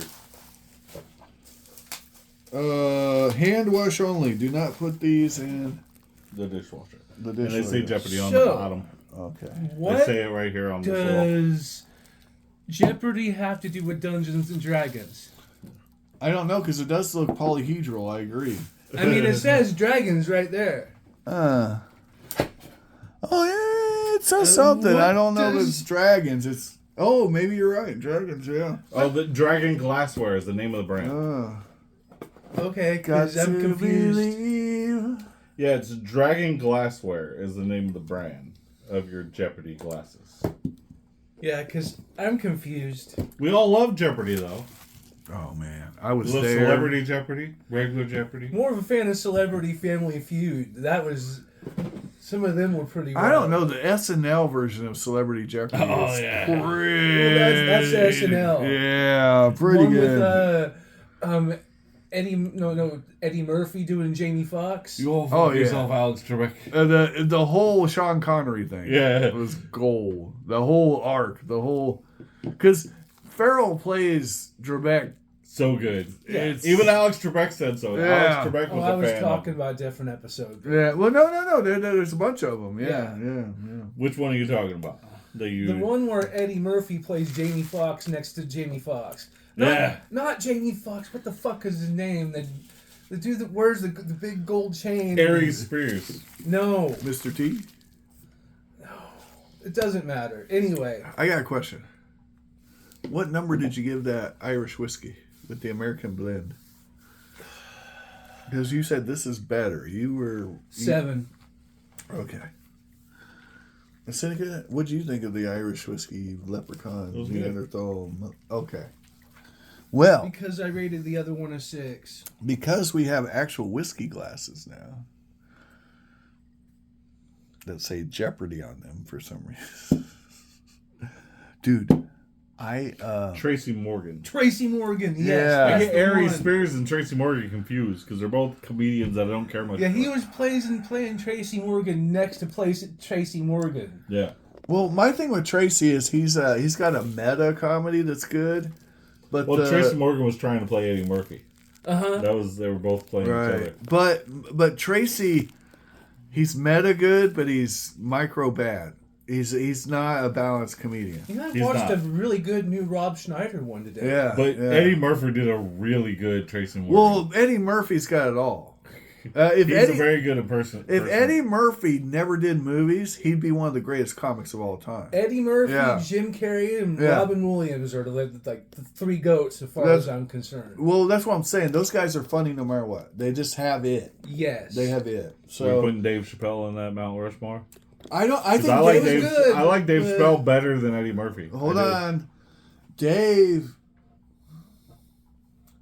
See, the thing with Dave is he gets a lot of credit because the time he came into his own was when a lot of the old comedians were falling off. Same thing happened with Chris Rock. Chris Rock, if you look back, great comic, but he wasn't quite as fucking funny as we thought he was. Like the one he just did after the slap at the Oscars, that one was really good. Yeah. I just watched it with Kim like a couple weeks ago. Dave Chappelle is definitely an all-time great, but is he all-time? I think he's like second tier. He's not first tier. He's not prima. I think if Eddie Murphy had never acted, we'd be talking about him as the best stand-up comedian ever to do it, or one of the best. Well, I can't tell which the fourth one would be if it would be Dunham or Godfrey. That's what, right. So I mean, but he would if Eddie had movies like Norbit make me lower Eddie. No, that was bad. But when you're making a movie, you got to do what the producer says. You know what I'm saying? Like you gotta. Yeah, you go watch Delirious and tell me that shit again. That's what I'm saying. Well, I know that was hilarious. That dude, like I said, if he had never acted and all he did was stand up, I think we could really gauge him. We can't gauge him because he spent 40 years making movies, and he was pretty good at that, I would say. So I think Charlie was better. Dude, Charlie only really did a couple stand-ups, but they were fire. Yeah. Again, we'll never know. Yeah. We'll never know. Robin Williams, we'll never know. I mean, really. Robin Williams, there's no question. Well, he did so many specials, so there's so many out there of Robin Williams that you can go off of. Robin Williams did a lot more stand-up than Eddie Murphy did. But, okay, here's my problem with Robin Williams. Robin Williams had it on the charisma and the comedic timing is great, impeccable. He knew how to make people laugh. He did. That's the main thing you need to know as a comedian. He had that. What he didn't have was premise. The premises were bad or mediocre. They weren't. Yeah, because he was too right, too high. He didn't. And again, Robin. He had all the tangibles, he had all the intangibles, but he didn't have the tangibles. He didn't do his homework. He didn't do the work. That's why I take him again. Robin. This is a question. Yeah, I got him in tier 2. Question I think he's with good. Robin Williams he's great. Would Robin Williams be as funny today as he was then? And that's the biggest problem I have with comedians. He just put out one right before his death. So it's a different era. Robin's funny. Robin's got great comedic timing. He's got all the intangibles. However, he did get that focus that you're talking about. He went super political in like the last of his couple. Did he get that? He got super political. Okay, well we can check that out. I have no problem with that. But I like his last couple stand-ups. Very liberal. Very liberal. Right. So I don't think he would have liked his material, but he did get. I love George Carlin, and he was He kind of made fun of both sides, though, even though he was being political. He did, but he was way more critical of the left. Because he made fun of Biden really hard in his last stand-up. Did he? Yeah. Oh yeah. Okay. Yeah, well, that's fair. I mean, he made fun of Trump because, obvious. He went after Biden. Making fun of Trump only makes sense. The guy's a walking caricature. But Biden, you have to make fun of Biden. If you can't make fun of Biden, then... Yeah, he made fun of Biden before he was president. Right. Like way back when. Right. Sleeping Joe. Yeah. Oh, yeah. Dude, I think Robin Williams, even though he was liberal in mindset, I really think his political leanings was just he really didn't like politics to start with. I mean, he was critical of Biden back in the 90s. Well, it's easy to do. I mean, the guy... Just saying he was never a paragon of virtue or anything. I think the only president I can remember like Robin Williams just being a fanboy of was Clinton. Well, I mean, it's easy to like Bubba until you realize he liked... Never mind, I'm not going to get into it. Questionable There was some questionable stuff. I think he liked Obama. Well, yeah, but he also laughed at Obama, too. Yeah, but Obama brought his own comedians on to laugh at him, which was great. Yeah, it's good to be. It's good to have a sense of humor. Of Obama, yeah. Yeah, it's good to have a sense of humor. I saw that one. I saw the roast of Trump. I saw the roast of Obama. The Trump one was the most hilarious because Trump is an obvious foil. Well, the thing with Trump though is Trump will laugh with you. Yeah, he like when you're funny, he will poke at you. He'll be like, "Well, yeah, that's hilarious." Yeah, until he canceled the White House Correspondents' Dinner last year. What the one with the shooter? He didn't cancel it. He tried to make it happen. They forced him to quit. He said, "I want to do it again." Yeah, you didn't hear that? Oh, yeah, he came out on the media and said, bring everybody back. I'm ready. He just wanted to add more security to it. He just wanted, yeah, he didn't want to skip it. He was mad that it got canceled because of the shooter. And they were mad because he was going to use more money to pay for it. And he was like, I'll pay for the security myself. Yeah, it was a whole thing. Check it out. I'm not lying to you. I swear. A lot of people that they get on the Trump, they just take things too far. I understand people are critical of him. I'm critical of him. It's a caricature. It's easy. I'm critical of him too. He's a meme. He's a meme. He's not to the extent that everybody says he is. Yeah. Is he the devil incarnate? No. that people take that shit too far, and they're trying to kill him. That's crazy. When's the last time we had a president shouldn't try to kill anybody? This many assassination attempts on him. It's been a while. Bush had a lot. Bush had a lot. Reagan had a few.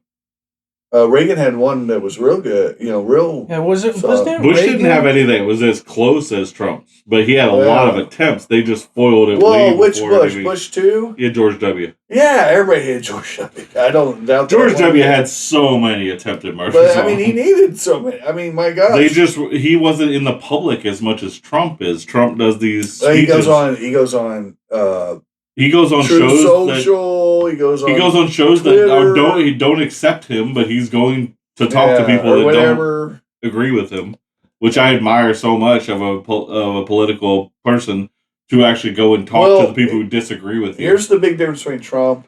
He goes on 60 Minutes. Trump and Biden, the big difference. Trump goes and talks to the media every day, 5 days a week. Biden would go 6 months without talking to the media. Biden did a 60 Minutes interview. He fell asleep during the interview. Trump does it. He says fake news and all that. He does all of his meme stuff. Yeah. He has a shtick. Trump's actually funny sometimes. He had a whole show. He has a shtick. He had 2 shows, Celebrity Apprentice and Apprentice, that went on for so long. He's got comedic timing. He's got charisma. Biden has the charisma that box. The box. That's Biden in a nutshell. Charisma, no whatsoever. Yeah. How did he become president? Well, because that was the one thing Obama had in spades. Obama's charismatic so much. Him and Clinton, both of them. Oh, yeah. He had that in spades. Sure, and Kamala had no charisma. No charisma. Negative. She had negative charisma. But the weird thing I think about Biden... Hillary! The thing I think about Biden is Obama made Biden president, or vice president. Obama made Biden vice president just so no one would assassinate Obama. And then he ran for president and won. That's what every president does now when they look for a vice. I thought that was crazy. No, that's standard playbook now. Yeah, that was Trump with Pence all the way, too, because he wanted someone who was a politician. Then it was Biden-Harris. Yeah. But the Harris thing, I just didn't understand. Well, and now they're not going to put in Vance either.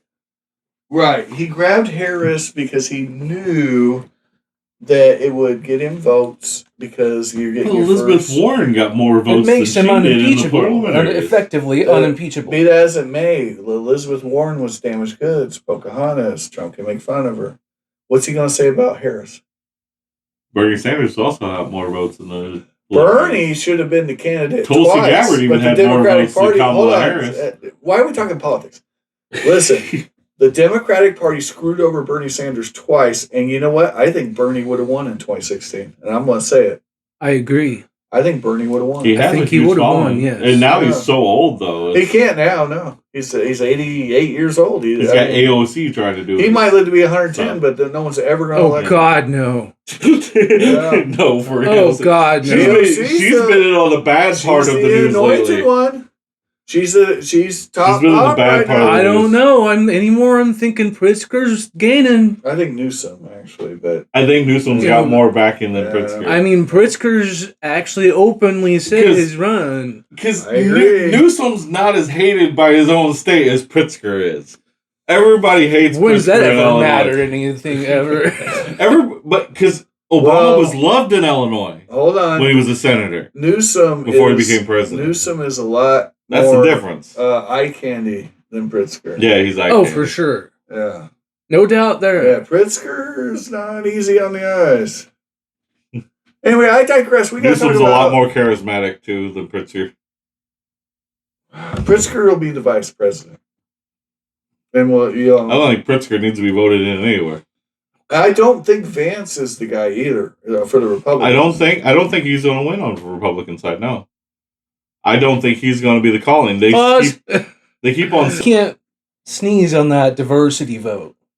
Well, that's what they tried in California with Larry Elder. Republicans. Yeah. They tried to get Larry Elder in as governor in California. Yeah, that didn't work. Okay, we got one more drink to try. One more drink. This is the motherfucker. Jimmy's warmed up for the gin now. Well, I just want you to sniff it. It's good, yeah. Citrus. Are you ready? Yeah, I'll do this. See, how often does Seneca say, I want to try some gin? I've only said no to the Templeton Rye pretty much this whole thing. Other one. Oh, and the Stella. I didn't do the Stella either. You want some more Stella? I didn't really care much for the Stella or the Templeton Rye. All right. Now, this is Daddy's pick to click. It's not. You don't like it as much as your other gins, but it's still a gin. No, but it's solid. For me, it's not the top, but it's good. 9.5. It's so good. It's 9.5. I think I gave it a 9. Yeah. It's a little more smoky than the other gins you had. Oh yeah, that's nice. But yeah, I don't know where that is because most of the other gins you've had, they don't have that smokiness. Oh yeah, this is good. So I don't know what they did differently to that. 86 to get that smoke in there. Yeah, because it doesn't have a bourbon. So if I'm talking to cool kids, it doesn't have a bourbon smoke. It has like someone put smoke on top of it. Like they took a smoking machine and went like, shh. Whatever it is, it works, man. It's a floral, smoky, delicious. It has that citrus that goes with the smoke. So smooth. So orange peel citrus. Not there's citrus. Yeah, that's really good. The smooth. Like I'm getting lemon peel, not orange peel, lemon peel. Okay, yeah, definitely a citrusy, pilly, kind of bitter, but on top of the smoke, on top of the juniper, on top of the. It blends pretty well. It's smooth. It's not as smooth as some of the other gins we've had. No, it's something about all the Japanese alcohols. Yeah, nice. Just like every one of them that comes out is just so good. They really. I don't like sake, and we haven't had sake on this channel yet either. But I'm not a fan of sake. I've only tried like 2 sakes, but not a fan. My least favorite. I don't think I've ever had sake, ever. You'd probably love it. You've never had sake? Yeah, can we go get some? What time is it? See, sake's hard to say. Everybody, if you talk to Japanese people, they're like, there's certain sakes you gotta try. Whenever you try a sake and you're like, you don't like it, it was like, oh, that one shit. You have to go to this one. And I've had soju, but I like soju. Oh no, they're nothing alike. But there's hot sake and cold sake, and they're very different. Okay. Soju's sweet. Sake is straight up super dry punch wine. Ooh. They say good sake is supposed to be like water. Ooh, it's very dry. It's rice. It's made from rice. Yes, it's very dry. But they say it's supposed to be like water. I have the 2 sakes I've tried. So it might be do not taste anything like water. No, because you really like that floral note, and sake doesn't really have that. Oh, okay. It doesn't. It's very neutral, very dry. I like neutral and I like gin. I like dry. I like the closest thing I've tried to sake is possibly Everclear. I've had several sakes. Because it's very rubby alcoholish. I don't mind Everclear. Of course, this is also me we're talking about. Of course, I've had several sakes. If you took a lemon and soaked it in rubbing alcohol, that's what a sake tastes like to me. Did we let Renegade out or Mbatu out? No, they're still in here. All right, and then they're both here. Okay. Hold that thing. All right, cool kids. So we got a winner. We got a winner. Jimmy, do we have a winner? No. That's not the winner. Oh, well, I think that's the winner. Yeah, I kind of think it is, too. I thought so, too. That was my rating, too. I guess it's got to be the winner, then, if 2 out of 3 of us. Well, you like it, too. You took a whole shot. How often do you take a shot of gin? But it's not the winner. I mean, the Stella and the Dragon's Blood were solid. Those are great. These were all great. But for what this is... That's my winner. Okay, that's a really good beer. And it's 9.5. It is not 43%. I could care less about getting drunk. You know me. I like the flavor. Well, I know, but this is... I drink for flavor. I don't drink to get drunk. That's good. Okay, I got a question, though. Is that better than the vodka? Yeah, that's better than the Haku vodka. Okay. But the Haku vodka was like water. It was as smooth and clear as you could think. Really For some reason, all the Japanese alcohols are just super smooth. Because that vodka made one of the best Moscow mules. Because that Toki, the reason I like it, it's got like an almond kind of... That vodka that's in there made the best Moscow mule I've ever had. Yeah, yeah. So because the ginger beer stands out so much on that. Basically, cool kids, what you got here is a situation where if you're looking for something that's gonna put some hair on your chest. Well, no, it's gonna win every time. Suntory. I haven't had a bad thing from Suntory. Not one thing has been like. We say that, but we've had the actual Suntory brand. Suntory owns a lot of the liquor that's out there. Well, see, I can't speak to that. Well, I'm talking about the shit from Japan. That's what I. Because I believe Suntory is the brand that owns Maker's Mark and all those brands that are underneath it. Huh? I didn't know that. Yeah, they bought them out. Well, I believe it's Maker Mark. I knew they own a bunch of whiskey brands. Listen, I can't speak to that. I'm talking about what they make, the things they make. So if they are making enough money off the things they make to buy out the other things, name on it, then that tells me that they're doing something right. Well, Japan is one of your bigger all the craft brewers are getting brought out by corporations, right? And they're just Japan drinks a lot more alcohol than U.S. nowadays. You would think that U.S. would be able to drink more than that, but Japan's little area, they have that whole culture, though. Yeah, they have a whole social culture over alcohol. Yeah. You know, you can fall asleep on the subway and no one's going to look at you sideways. Right. You know, no one's going to rob you. You know, they're going to let your ass sleep. And they're like, why are the people so friendly in Japan? I was like, because they're drunk. Because they had this whole culture of, like, not being obtrusive. Now, there is a thing with Japan, though, that I do have to talk about, since we're talking about They're also very more open to sexual deviance. What, the suicide culture due to overwork called karoshi? Is that what you were going to bring up? No. Oh, I thought that's what you were... Because you bring that up a lot. Hold on. Deviancy feeds into what I'm talking about, though. So the thing Japan is experiencing now is literally the worst fertility rate on Earth. And an aging population.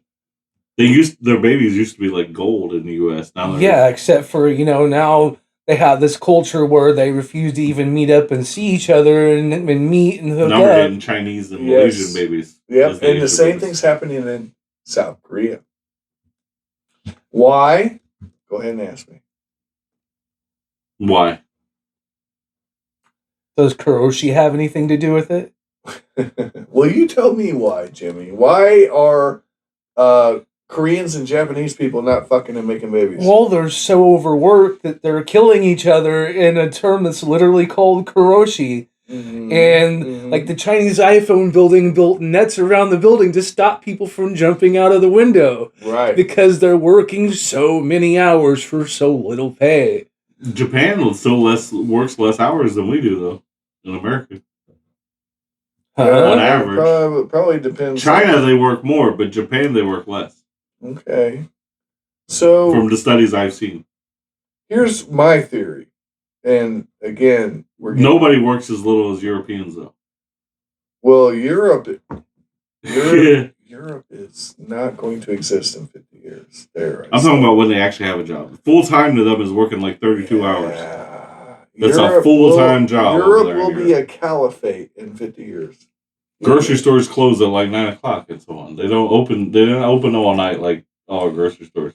When you allow invaders through the front gates, you get Troy. Sorry. You know what? I just saw a study. We are actually able to trace both mitochondrial and Y chromosome DNA They've gone back to the Ice Age, and did you know this? This is something, it seems like common sense, but it actually threw this geneticist that was talking about it for a loop. You're not going to believe this. Did you know that since the Ice Age, which is how far back they can go, major changes in the gene pool are primarily based on the Y chromosome, not the mitochondria, which is female. Which proves what? It proves Josh is wrong. No? It proves that the primary changer of gene pools is conquest, not melting pots. Melting pots have never been a thing. They never will be a thing in all of human fucking history. The primary drivers of genetic change, because when people are allowed to melting pot, they stick together. They form clusters. Tribalism is in our DNA. It's very real. And people who look alike and act alike hang out with each other and breed with each other. And this is where everybody aspects with this. And I understand this aspect of American Josh, history. We're getting to a topic that maybe we shouldn't be getting to. You might be right. No, I know the answer I would have given, and I'm not going to say it. Yeah. No, I'm just saying the study's conclusive. The DNA I wanted to say something that's not controversial. You're right. I want to say something that's not controversial. Okay, I was going to say, you're right. The melting pot. Everybody's understanding of because United conquest States leads to one thing. I want to talk about United States with their. They're referred to as melting pot because we are the goal. But it's true of every other country when it comes to melting pots. That's why you ditched the last nobody's video. listening. You're right. So you're not wrong. Maybe I need to not talk. So the thing is, because I wanted to explain something, but y'all two are talking. No, you're good. Stop with that. So listen then. Okay. Anyway, there was a reason for that. Yeah. When it comes to the United States in a melting pot, and we're like the goal of everybody talking about melting pot, but they misunderstand about United States with a melting pot. Whenever we were considered a melting pot in the United States, which we still are, still people coming over, still people want to come to the greatest country in the world because it's a melting pot. But the thing is back in the old days when the 1700s, 1800s, they were assimilating to our culture of Americanism. They were going along with the laws. They were going along with the way of life, with the open way of life and everything. Now they're like, no, you can't do that. Cancel culture stopped it being a melting pot. Now it's just takeover. Now it's called intersectionality, and you're now not it seems wrong. like conquest instead of. But we're getting a little political. That's not political. That's talking about I agree. United States and people's misunderstanding of it. I don't disagree with anything you said. I just want to say that. Yeah. But intersectionality is a political theory that came out in the 70s. You can look into that, guys, if you want to. And all that woke stuff comes from there, that and a few other things. But what I was talking about was the DNA evidence, which is hard science. And what the hard science says, and I'm just going to say it, is that our changes in our gene pools and cultures were not gradual. They were within 100 years, and they were from conquest and forced genetic manipulation by the male population. And that's not good. That's where we need to stop, Josh. Good. Yes, you're right. That's not good. That's not good. But that's what the DNA says. But that's not why you started last time. No, you're right. Okay. Now we can talk about happy stuff. Well, that's what I was trying to talk about. Who's your favorite comedian of all time? My favorite comedian is Eddie Izzard or why can't I think of his name? Izzard's funny, but that says a lot. I can't think of his name. What's his name? Old guy with a beard. George Carlin? George Carlin. If for some reason his name was not popping in my head. I've always thought Carlin was overrated. So Eddie Izzard and George Carlin. George Carlin was a strict script comedian. He couldn't do crowd work. He couldn't improv. No, he was all tangibles and not intangibles. Yes. But he was exceptional at the tangibles. Epic tier on the tangibles. So, yes, he's definitely... To me, he was very relatable. The man sat for a year. He would work a year on a script for one... Yeah. And then when he worked, like when he acted, I mean, he was famous for how hard up into the role he got. Yeah. Even when working for Kevin Smith doing Dogma. Yeah. He was very Or intense. Jay and Silent Bob Strike Back on the, scene. Yeah.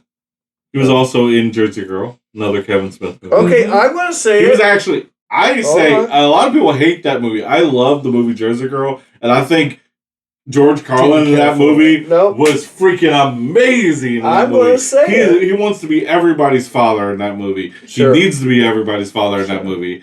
I loved him as Ben Affleck's dad. Okay, Jimmy, who's your guy? I've seen literally hundreds of them. That's too hard. It is, but... And again, that's why I said two. I want you to include the mystique, because you're going to say, well, these underrated guys are really good and they should have got famous, but they didn't. And I get that. But let's set the bar. We'll set rules. Okay, so famous person. Sure. Like you can do a whole they have to be known. Famous person would be Fluffy. There you go. Gabriel Perfect. Hilarious. Unfamous person would be this dude, this local guy named Larry Smith. There you go. Call it out. Larry Smith. Guys, go get Larry Smith's album. Check it out. Is it on YouTube? Yeah, it's on YouTube. It's on Spotify, I believe. There you go. Oh, yeah. Yeah, there's this bit where he catches his kids smoking weed, and he was mad at his kids for being so lame because they were smoking out of a Coke can and doing little vapes. Oh, man. Oh, man. And you know what I'm naming this video? The Neanderthal Leprechaun. Yeah. Why? Why are you naming it after me? It's so gold. That's so good. Isn't that good? That's good stuff. You're now, making fun of me now. No, and then we're going to drink more gin until we all pass out. That's nice. I don't need to pass out. I need to go to sleep because I got an interview. Yeah. Oh, where at? Yeah, congratulations. Memorial Health. Yeah, congratulations. Okay. So I have to my comedian, it's a little less than what I'm used to on pay, but hopefully I can weasel them into a little bit more pay because of my experience in the food and customer service. Yeah. So mine's a little more cliche. Obviously, I like George Carlin, but if I have to pick one, you're putting a gun to my head. Richard Pryor. I will never say no to that. Well, see, that's the thing, because they were very different animals. Before or after his near-death experience. Oh. Yeah. I didn't know him after. I didn't know he did stand-up after. Man. Because I only remember him before. But they're both so good. It's the thing. It's all they're good for different reasons. To me, Richard Pryor and Eddie Murphy. If you put Richard Pryor in there, you're putting Eddie Murphy because they're almost the same creature when it comes to their stand-up style. Richard was primarily a stand-up guy who happened to become an actor. They also worked in different eras. They have so much of the same stand-up style. Obviously, Richard was an influence for Eddie. Definitely, yeah. No doubt about that. But Richard's better than Eddie. Period. Well, I agree. In the story. I agree, but their stand-up style is the same style. But Eddie's a better actor than Richard. Just because of Richard's role in Blazing Saddles, that alone gave him permanent inclusion. I like the toy. I like when he was in the toy too. Richard was supposed to be. Does anyone remember that movie? No, he was a co-writer. Well, he was, but he was supposed to be the star. That's what I'm saying. And Mel wrote that movie for him. Yeah, I know. Yeah. I mean, just the fact of his role in Blazing Saddles. It's epic. Do you remember that movie, though? Which movie? The toy. Yes! I can quote it to you. But do you ask? Yeah, with the stupid piranhas and the Wonder Wheel. Yeah, I saw all that shit. Shit, don't play with me. Sweaty hands? Fuck you. Don't fight. Yeah. The toy was hilarious. I watched it 20 million times when I was a kid. I shouldn't have been watching it as a kid. Well, yeah, because there's breasts in that movie. There's nice breasts in that movie. Yeah. There's a blonde chick that's all breast. There's a couple blonde chicks that are... Anyway, there's mainly one. The nanny and the wife. Oh, I forgot the nanny had big breasts too. Sure. Yeah. I do miss that part about modern cinema. Where I forgot about the nanny, but the nanny was... In the 80s, everybody showed their titties. Yes, and now... Even the PG movies had titties. Yeah, now... There's titties everywhere. Now no one has them anymore. Yeah, I believe it was just like PG-13. If you saw titties, you wouldn't want to see them. I'm sad at this. I'm truly aggrieved. We want titties, Jimmy. We want titties. We want titties for our Irish and Neanderthals. But do you know what the feminists would say to that, though? How dare you like that? No. No, we need balls. Since we got titties, we need balls. Well, you know what? Okay, then. No one cares what feminists think. I say the women figure is just more attractive, and most straight women will even agree with me. No one wants to see testicles. Yeah. Testicles if they wanted testicles for titties, I would give testicles straight for titties. Straight women love titties. Straight women do not like testicles. I'm just saying. Gay women do not like testicles. No one, not even gay men, like testicles. They might like the moans that come out but they do not. No one likes. Can I say this loud enough? The titty approval system is like 80%, and the ball approval system like 20%. There it is. I was just watching Jackass yesterday. Yeah. Yes, I will attest to that. But I will say this. Underrated comic that's been forgotten. Bill Cosby. Ooh. It's not underrated because most people thought he was the GOAT before he... I don't know that he was the GOAT. Did his thing. But because of the sexual assault stuff. My dad died before all that stuff came out. I feel like he has been diminished to such a point that no one talks about. But he was great. He was great. His thing but that was that he was the top of the list of the comedians who were clean. Yes. Like all the way clean. All the way clean. And still funny. Yes. And that's why I'm giving him a call out. It's hard to work clean and be good. That guy's a straight psychopath, rapist, whatever you want to call it. Hold on, did I say that word? But I'm talking about talent. I'm not talking about the man. I'm talking about the talent. The talent is unquestionable. Yeah, dude, he worked I have an underrated one more than that. Go ahead. Because I don't think Cosby is underrated. Most I think he is now. I think he is now. I think that because of But originally he was put up there with Richard Pryor. Sure. But because of what now. Yeah. I think they canceled his stuff. It's like R. Kelly with his music. That's what I'm getting at. The talent is unquestionable. I think it was Kevin Hart that was just mentioning Bill Cosby about being one of the greats. Yeah, he really was. He made it okay to be a clean comic. The artist is not the product. Like that. You can still enjoy Bill Cosby's product without enjoying the guy. I agree with that 100%. Yeah. Fuck cancel culture. That's what I'm saying. But the art is not the artist. My underrated, I bet you not everybody's going to know who it is. He's going to know who it is right away. I know. Okay. Josh Blue. Okay. Underrated by all still working too. Still working because he's disabled. He's got cerebral palsy. He's very disabled, and I'm not making fun of that. He knows how to laugh at himself too. He laughs at himself. Oh, dude, yeah, he's Timmy. He's Timmy. Yeah. Hey, Timmy! Way funnier. That would be. He's way funnier. Yeah. Sure. Oh yeah, Josh Blue. He's like Jimmy funny. Out. If you're talking about South Park, he's Jimmy funny. Gotcha. Timmy. Jimmy's the comedian. Timmy's the rocks artist. Except for that one episode where, never mind. Yeah, it was Jimmy that tried to put on the stand-up comedian and show that then Cartman ended up becoming a Nazi and leading a rally to exterminate the Jews and got grounded for a couple episodes for it. Yeah. Ich bin das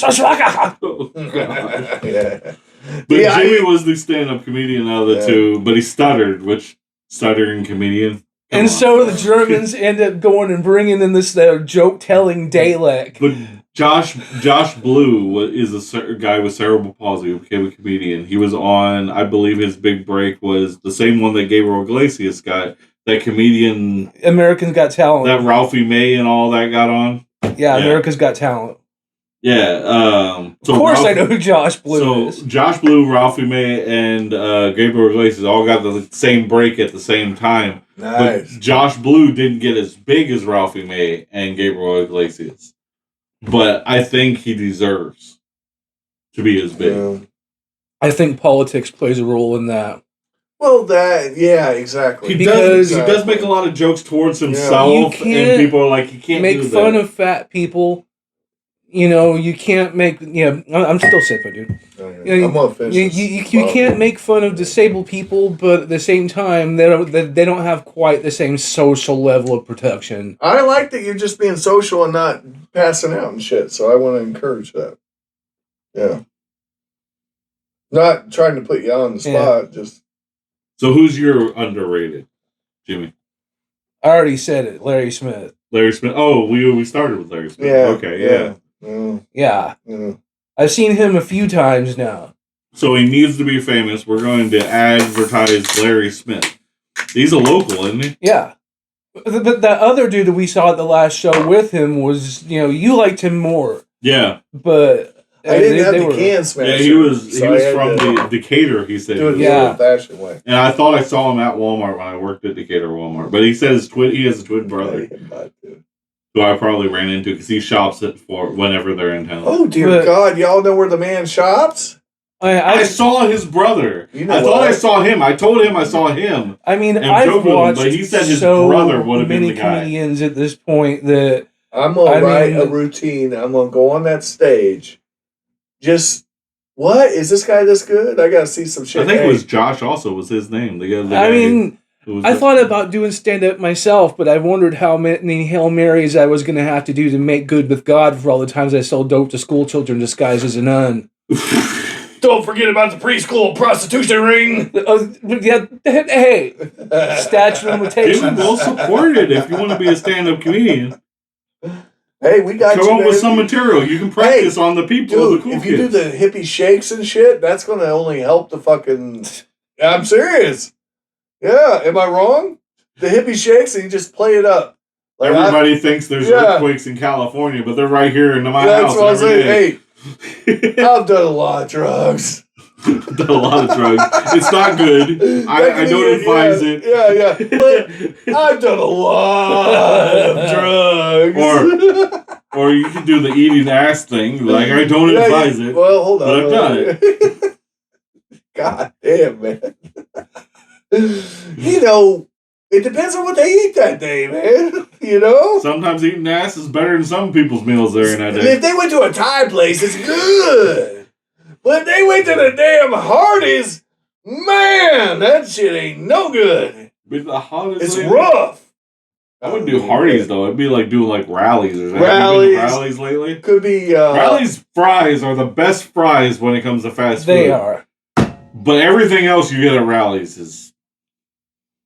I'm trying to think of anything else that's good. Sad. This beer is underrated. When I first... Yeah. It does better as you drink it. It's one of those... Which makes me think of every stout and every red ale. It goes long... Like, it gets better towards the bottom. Look at that. You know what that is? That's spatial reasoning. You didn't fill in my cup. That's your cup now. Did you see that spatial reasoning, though? Did you see what I just did there? You poured. I poured, but I poured with extreme skill. I wouldn't call it extreme skill. I mean, it's pretty damn good. You can pour a bottle into a cup. Without spilling it. From a distance. It's not skill. It's called Josh drinking skill. It's underrated. Oh, you ready to drink some more? If you can pour a cup that's over there without spilling it, you know what? Like stretching across the table, that's skill. That doesn't... Physics don't work that way. There's a spectrum. Yeah, the math ain't math. Yeah. But I got ready. Okay, so you're good. Okay, cool kids, are we getting to a point where we should end the video? Yeah. We're done with the tryouts. We should have been done 20 minutes ago. And everything. All right, so we all have our favorite and we have our underrated. For some of us, it's the same person. For some of us, it's a cliche you like do me. Most controversial stand-up. Ooh. Who do you think is your most controversial? I got picked for that. Probably most people. angry. I actually have a pick for that. I do. Who's yours? Like controversial comic that you like, but other people would just Andrew Dice Clay. You like Andrew Dice Clay? I love some of the stuff he does. Not all of it. Some of it's really stupid, but when he's good, he's good. I never liked Dice. And again, I'd say the same thing about Kinnison. Yeah, Kinnison. Kinnison is very controversial. Yes. Like, women hated him. Yes, but they're the same comic, except Kinnison's a little better. Kinnison's got way more skill than Dice Clay. But Dice Clay, when he was on, His delivery is what. Yeah. Well, his delivery was top. Yeah, when he was on, he was on. But I believe that he got kind of a raw deal when he got all the hate. So much so that his whole thing was shock comedy, though. It was. And in the 80s, that was okay, but even then, only to a certain level. Do you remember the Mask comic? He had the bag over his head. Remember that guy? No. Not right off. I don't remember that guy. Oh, wow. I'm going way back. I'm going back to the, 70s? Maybe late 70s, early 80s. My controversial comic, Don Rickles. Well, I mean... He pissed everybody off. Oh, yeah. That was his skit. Don Rickles was a class act, though. But everyone knew he was going to piss you off. That's why they brought him. That's why they went to every one of his shows was a roast of everyone who's showing up to the show. You said controversial. Everybody knew. It is controversial. When you walk up to Don Rickles, you know that dude is going to say... He would be canceled nowadays if he was running today. Maybe not because he's old. And Jewish. What if he was young? Isn't he Jewish? I'm pretty sure he's Jewish. Old and Jewish. I think that gets you all the... I think Don Rickles was all controversial, and that's why no one talks about him anymore nowadays. Honestly, because he doesn't fit today's agenda. Honestly, Don Rickles, I don't think he had an agenda. I just think he was just like, piss people off. That's what he does. Don Rickles was funny. I don't think he was... He was the best at, dogging you. You know what I'm saying? As far as his roasting, the put-downs. Plus level. But my only problem with Don Rickles is he didn't have a range. There was no range. It was, I'm putting you down, or I ain't. He was an insult comic. Yeah, that's all he was. You also said another one who could be controversial, and that's Bill Cosby. He could be the controversial. Bill could only be controversial. I thought you were going to say... He's the opposite of controversial. I thought you were saying everybody's 80s dad. Yeah. No, hold on. I just want to say, Bill Cosby's comedy is not controversial. Bill Cosby, the person, is controversial. Yeah, there's a difference. And there is a difference. And I really want to point that out. Because if you listen to Bill Cosby, he's taking premises. He's putting work. He's got great delivery. Honestly, he's the full Monty as far as comics go. And he did it, like you said, clean. But you're just saying the name Bill Cosby. But because of the rapiness, I'm gonna say it. Yeah, that dude is controversial. But you know what? Because anytime he makes a sex joke, everybody's like, hold on, I want to say this. he's now relegated to the same realm as J.K. Rowling. Sure. But I want to say, the dude was... But he made a lot of sex jokes. And dude, I've got a Harry Potter tattoo. That dude was so good, though, that he got away with it from the 60s till what? The 90s. Yeah, late 90s, early, yeah. Yeah, but one of the facts of life is that no matter what you do in the dark will one day be brought into the light. That's a fact. No matter who you are, karma, you cannot escape karma. I agree. You cannot escape karma. Yeah, what? Karma or just people coming forward and you can't bury it no more. And I am not defending Bill Cosby, the man. But as far as a comic, S tier. He's S tier. But I thought you were going to say Captain Cocaine. You know, your stand-up comic who is Full House dad. There ain't nothing overrated or underrated about Saget. We weren't saying overrated or underrated. We just said controversial. He's very controversial. I don't think so. Even his routine was controversial. Oh, yeah. Okay, we're finishing these one can at a time. Let's go. Because he would talk about drugs. Give me the lemon one. Okay, fine. He would use slurs in his stand-up. He would talk about drugs in his stand-up. Oh, you hate this one. Fuck so you. I thought he was more controversial than Andrew Dice Clay, that he said. Whoa, hold on. To me, Andrew Dice Clay is not as controversial. Bullshit. I watched as a kid. Dude, you watched Bob Saget in the S by 10 and tell me that shit wasn't dark. No, I'm not saying it wasn't. What I'm saying is Bob Saget. Bob Saget was way more controversial than Andrew Dice Clay. Andrew Dice Clay was the most hated comic. Because Bob Saget even said it. He wanted to push people's buttons when he came to stand-up. Andrew Dice Clay literally pushed all the buttons. All the buttons. But he just did it by sheer profanity. It was. Yeah. It was profane. I agree with that. I'm not saying it was talent. Because, honestly, other than delivery, he wasn't that good. No, his material sucked. His material was horrible. But no, Jack and Jill walked up the hill to... No. Bob Saget's kind of humor, when it came to controversial, he would come out and be like, oh, you don't like gay people? Well, let's talk about F-word. No. I'm not going to say it right now. Because it might make some people upset if I say it. I am not pumping Andrew Dice Clay the comic. Andrew Dice Clay the comic was very limited. He was delivery and that's it. It was funny. Oh, I agree with that statement 100%. But it was not nuanced, and it was not intelligent, and it was not something I would be like, oh, but you know what? There's a reoccurring theme. Yeah. There's a reoccurring theme with all the comics that we talked about. Right. The good ones, anyway. Mm-hmm. Like the ones that lasted and continue on. They were able to laugh at themselves. Bob Saget was able to joke about his cocaine addiction. Sam Kinison was able to joke about his relationships. Bill Cosby was able to joke about his childhood growing up.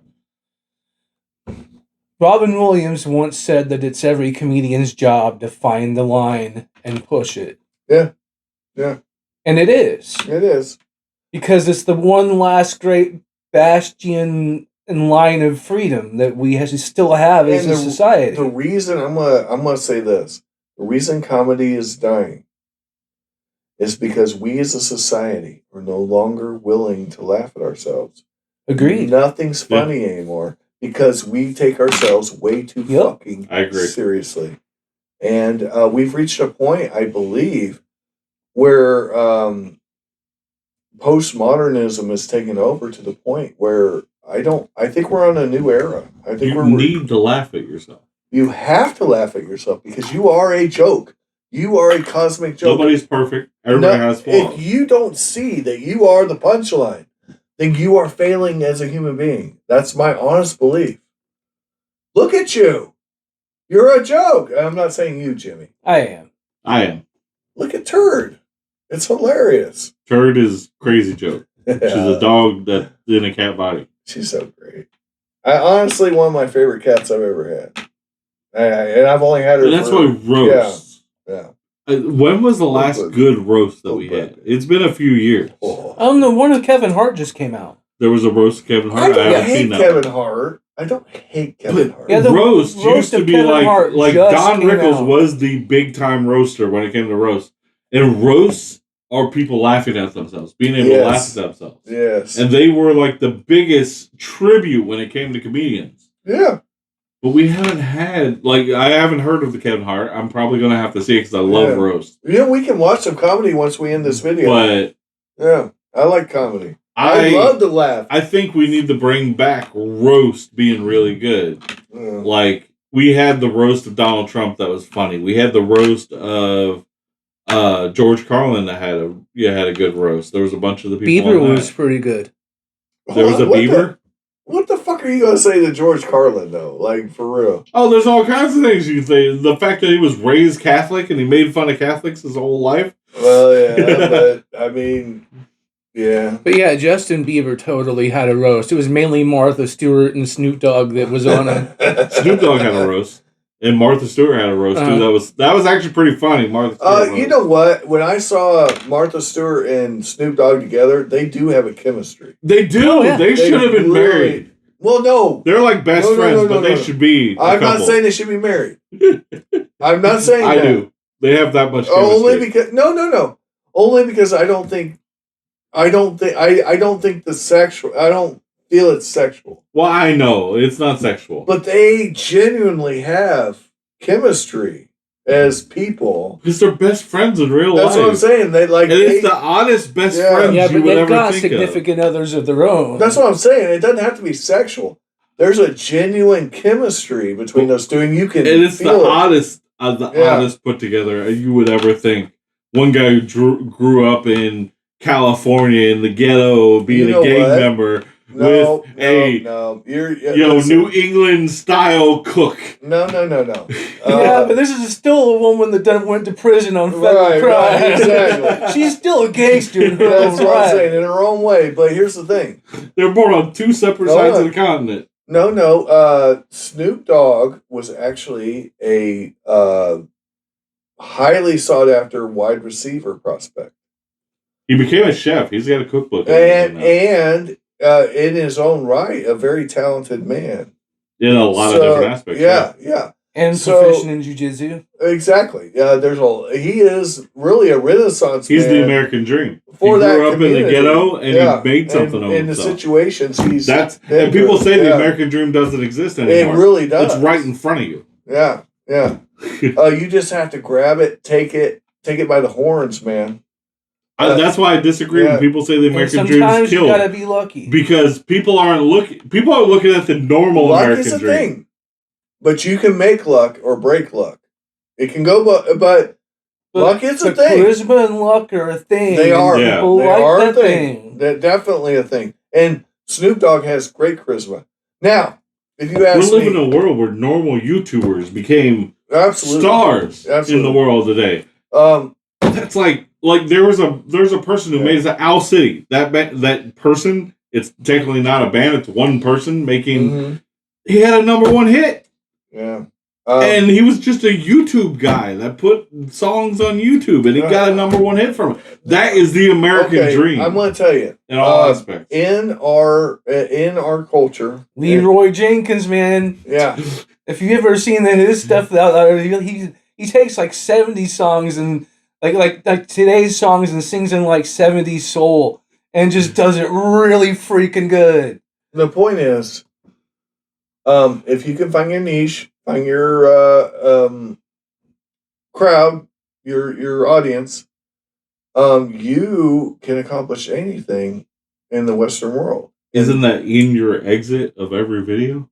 It really is. So, are we finally there? We are almost there because, but I really like this conversation. Actually, I like it better than drinking the booze. Yeah. Yeah. Well, it's really good. The cool kids love these podcast they really like the conversations too. Because we've done this multiple times before. I feel like not just football or anything. We just talk about life. I feel like Jimmy adds something. Yeah.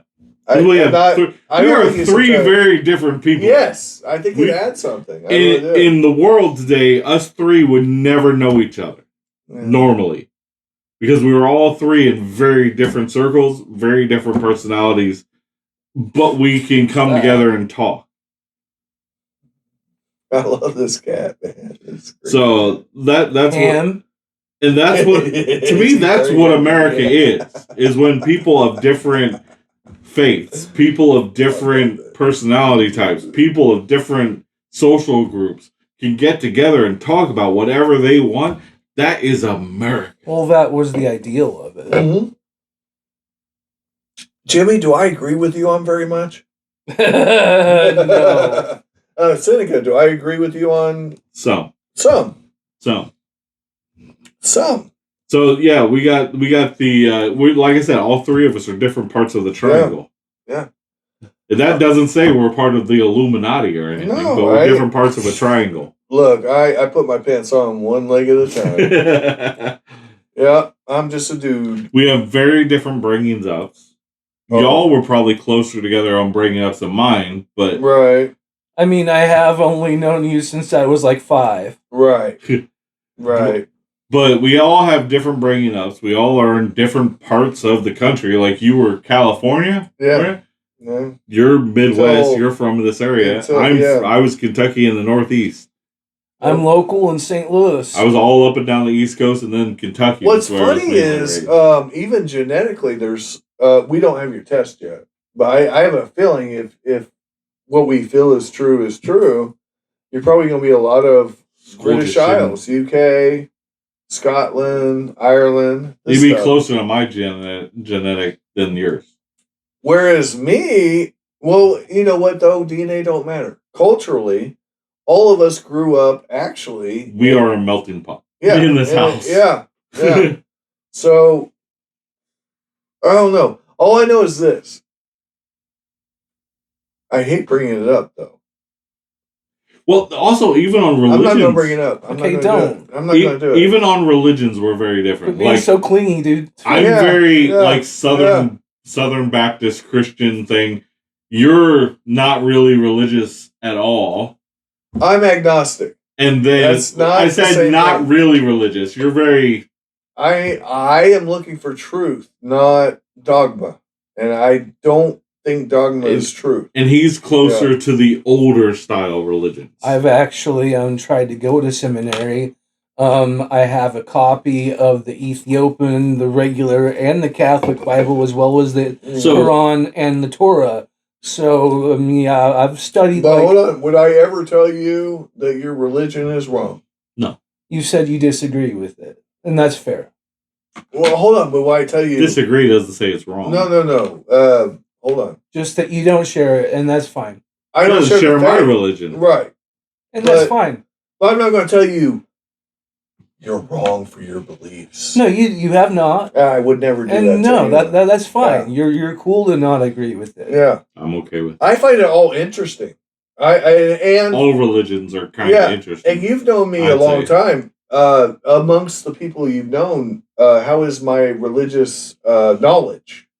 As far as knowing what general religion... You know the 66 books. You don't know the 88. Sure. I'm not going to try to say I'm expert level. You know the 66. You're right. I have a basic understanding of most religions on the earth. In the basic premise of what it is. I have not pissed yet. That's pretty amazing. The King James has 66. The Catholic has 72. The Ethiopian has 88. You bought that Bible. Yes. I was going to buy that Bible if it was still there on Dollar Day because I was keenly interested in reading the Coptic text. I will gladly hand it to you any day. Yeah. Oh, tell the cool kids what we're talking about. Well, back when they found the Dead Sea Scrolls, the proof of the biblical proof of the Bible, they found other books that they chose not to keep in, some of which for a very good reason. At what? Remember? It was the Council of Nicene. Yes. There were other councils. Well, sure, but this was the big one. This was the mofo. And they left Jubilee out, which was a big omission. Yes. The book of Little Genesis. Yes. But the gist of it is that we're all from different backgrounds. We're all from different religions. We're all from different places. We're all from different genetics. We're all from different... We are what America was supposed to be. Mm-hmm. This just us in this house. We are what America's supposed to be. I am not here to hate anyone unless they give me reason to hate them. So we are actually proof. But if you declare yourself my enemy, I will take you. We are proof as such and see it to its most extreme. Because of the three of us, I believe I am the most violent, potentially violent. Just remember, if violence doesn't solve all of your problems, you clearly aren't using enough of it. I don't like violence, but I will use violence. Well, I don't like violence. Yeah. I will use violence. He's probably more of a pacifist of all three of us, even though I am still against violence in any aspect of it. I will defend whatever I have to defend. Absolutely, as you should. As anyone should. But me and him are closer on that aspect. You're more for the violence. I believe that you have to be prepared. That's all. I believe that anyone that I would step against is my enemy and is deserving of their fullest wrath. Unlike you, though, me and Jimmy have met blades. And if they deserve my wrath, they do not deserve my fairness. Yeah. So why go against them face to face? I got nothing to prove. If I'm out to take you out, I'm out to take you out. There it is. So, but see, on that aspect, I disagree. If I'm going to take someone out and take them out to their face, you're going to do it honorably. If they defeat me, then it was well deserved. They deserve to live. So he has honor. You have a lack of honor in that regard. Yeah. Because you're looking for ultimate victory, not. I don't want a group of people to be part of it. I just want it to be one-on-one. I will take you out one-on-one. Right. If I can't, then he has an honor system. You not so much. Not in the Japanese sense. I prefer to win. Right. I could care less about winning. I'll be honest with you. Both. I don't pick fights, but I win them. That's what I'll say. So, if that's honorable, great. If it has to be other than, you just do what you have to do. You don't care how you have to do it. Well, within reason. I'm not going to kill women and children. Yeah. But I think we all three agree on that. Yeah, but short of that, there might have been a couple I wanted to, but I didn't do it. Right. Short of that, it's pretty much all on the table. And I hate to say that, but if victory is needed, I for me, there's a requirement. What is the greater good? The greater good is to serve humanity. So if humanity can truly be served, demonstrably, not just theoretically, but you can prove that humanity is served by violence, then I have no problem with it. Well, hold on. No, that's not accurate. I have a problem with it. I think this is going a bit long. You ain't got to do it on your head. There's a can crusher on the wall now. You ain't got to do it on your head. Be that as it may. If it's needed. So I'll give you an example. There are very few. Most times violence is not needed. Nazi Germany, violence was needed. Am I wrong? It was the only way anything was going to get done. Yeah.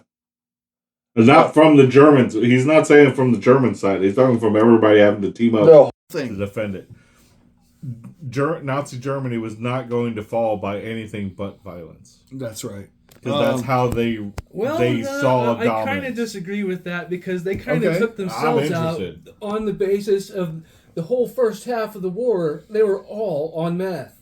Like drastic, crazy amounts of meth, and eventually they crashed. Their scientists actually invented it. Yes. Yeah. So they were on back in World War I, though. They were on so much dope for so long, and they didn't have any idea of the long-term consequences of it. Right. No, they pretty much would have took themselves out at this point. Well, yeah, but you still had to fight them because you had to block them from taking over the other countries. So you still had to fight them. Okay. No matter how much more cans. No matter how much you are you drinking that? Okay. No matter how much you wanted to stand up, we all have our can. And just sit back and let them do it. America tried that because America sat out of World War II for a big portion of it going on, and they couldn't hold back anymore. They had to put their foot down. Yeah, we had to put our foot down. Well, hold on. We didn't have to. Japan attacked us, not Germany. We chose to attack Germany, and that was all Eisenhower, by the way. Yeah. Yeah. I agree. So, yeah. Anyway, we still probably would have gotten in on it, just Japan. They made it easier on us than it had. They did. Because attacking Pearl Harbor was literally the biggest blunder probably in human history. Yeah, because you got America involved in a situation that they weren't involved in at first. Besides sending weapons over to help the other countries. Around attacking Russia is also just as dumb. Yeah.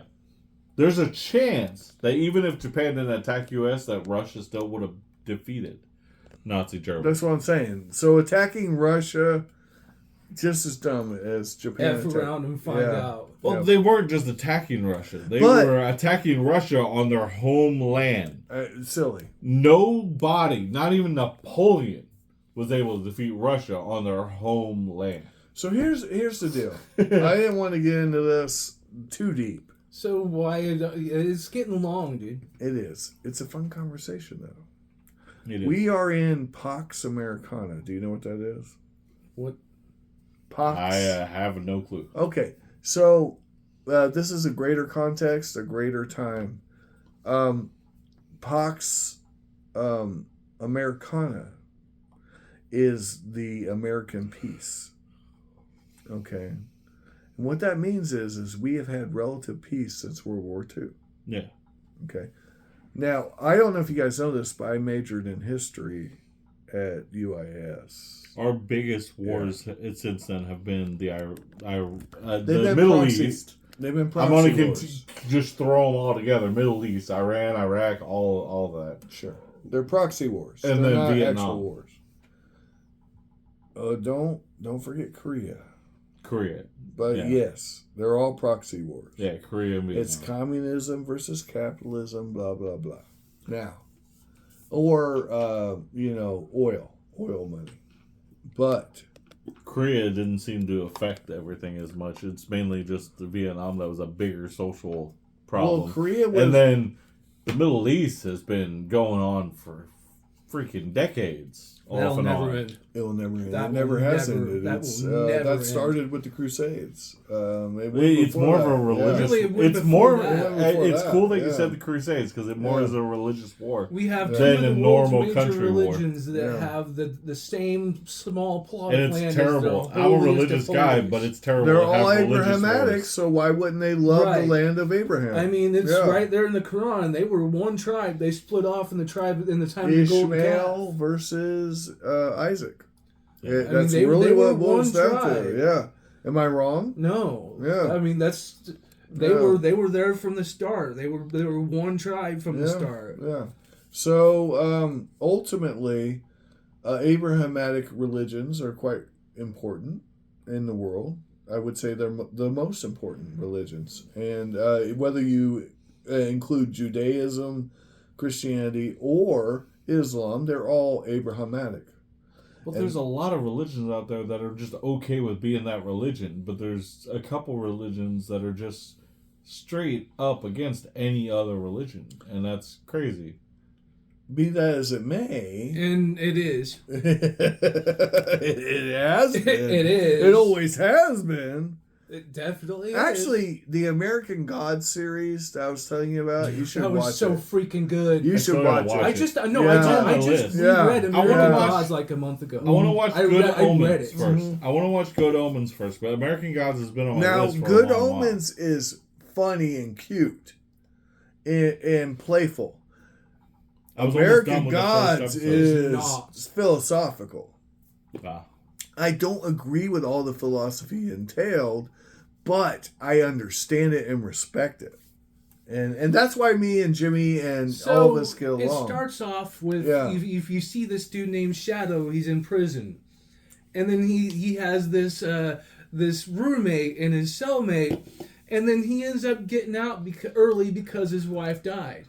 Mm-hmm. Then you find out at the very beginning she died in a car wreck because she was going on his best friend. And they got hit by a car. And then he finds out within like the first couple chapters that this dude that offered him a job is freaking Odin. Well, I don't want to get too deep into it, but I mean, that's right there in the first couple. I already know the premise, and I've seen people review it. Yeah. So it's been on my list, but for some reason I keep on overtaking it for shows that are going on. Because American Gods ended? No, read the book. So. Right. The problem is, the philosophy is so much better than the show. The ideology. And then there's a Nazi voice afterwards. Yeah. So what you have to understand is that the premise of the show is that every idea that's ever existed has had a god or a pantheon attached to it. We give our worship to. Right. If we give it belief, it has substance in this world. And through that substance, the fight is to keep viability. It's to remain popular. And what's hilarious about that show, I don't want to give spoilers, so spoiler alert, is that they talk about Thor specifically. You remember that? I mean,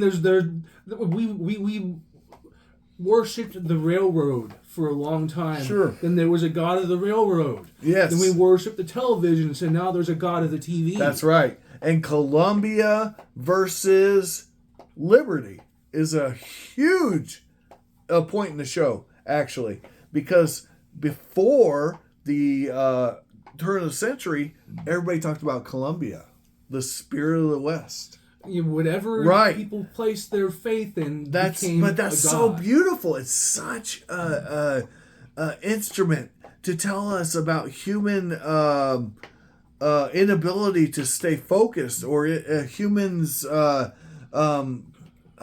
sensibilities. Yeah, exactly. So the show, I believe, was way smarter than it actually deserved to be. And I believe it had concepts and ideas. Now, don't get me wrong, it's surreal. And it can't be taken literally. Because... No. Yeah, it can't. You have to take it as surrealism.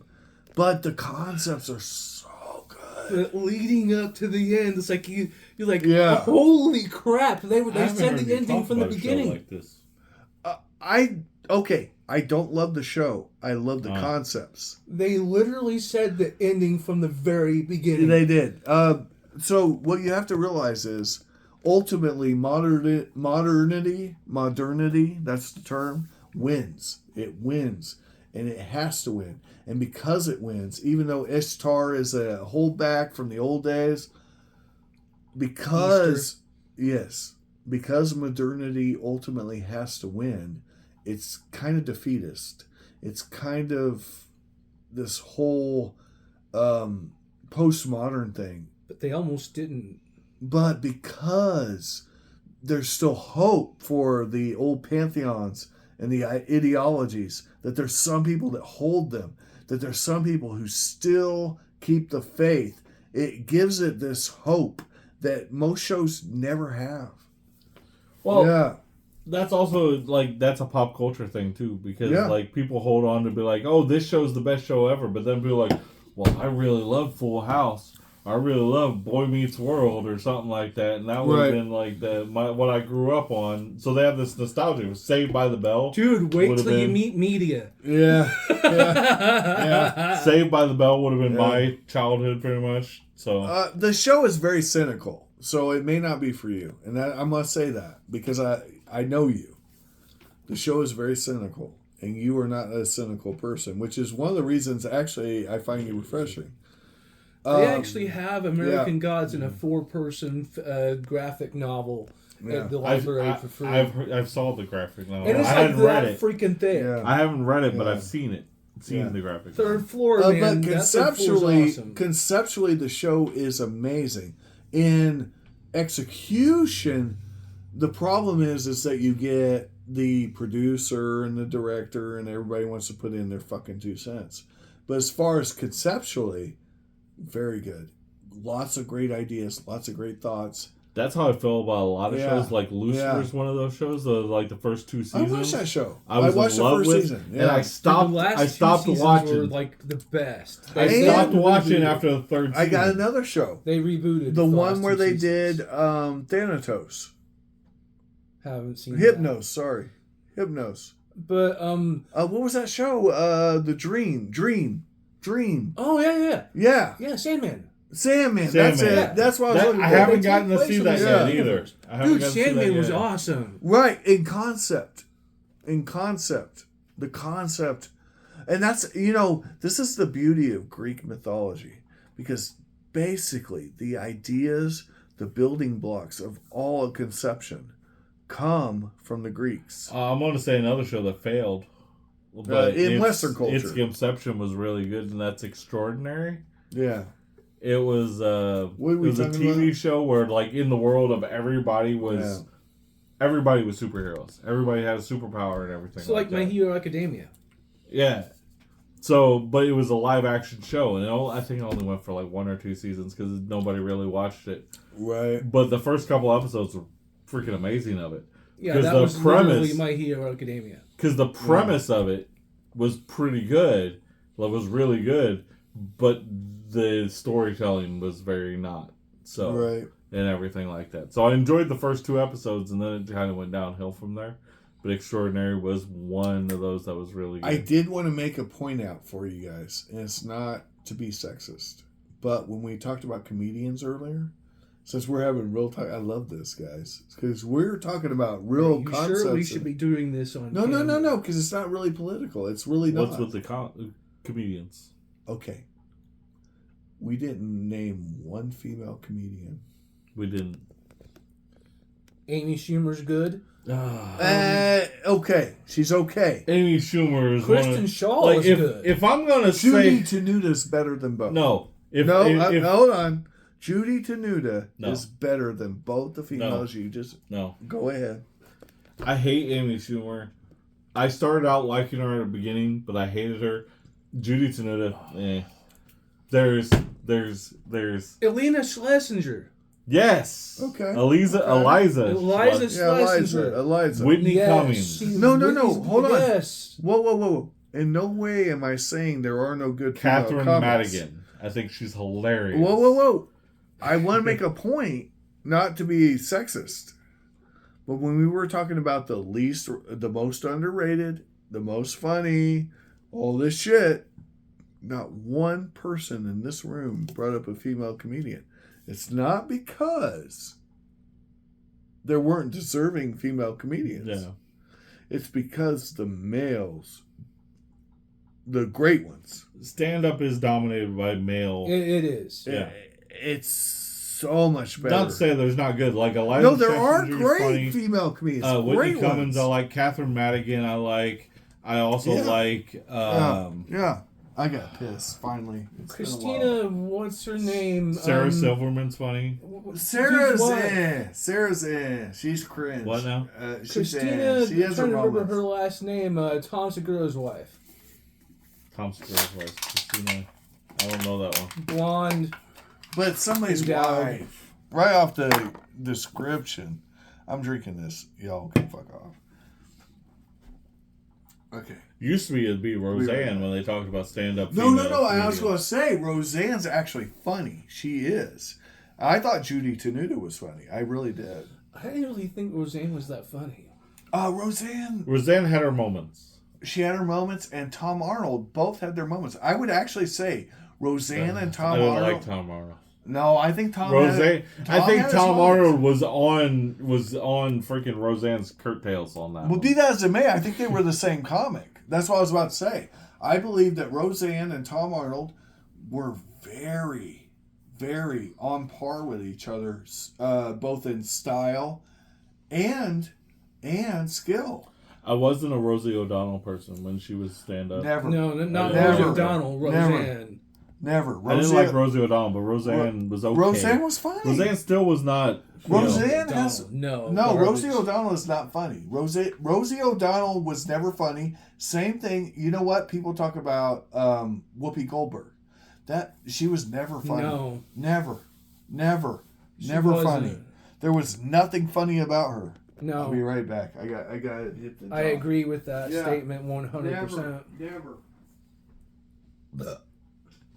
She was a decent actress, but she was never funny.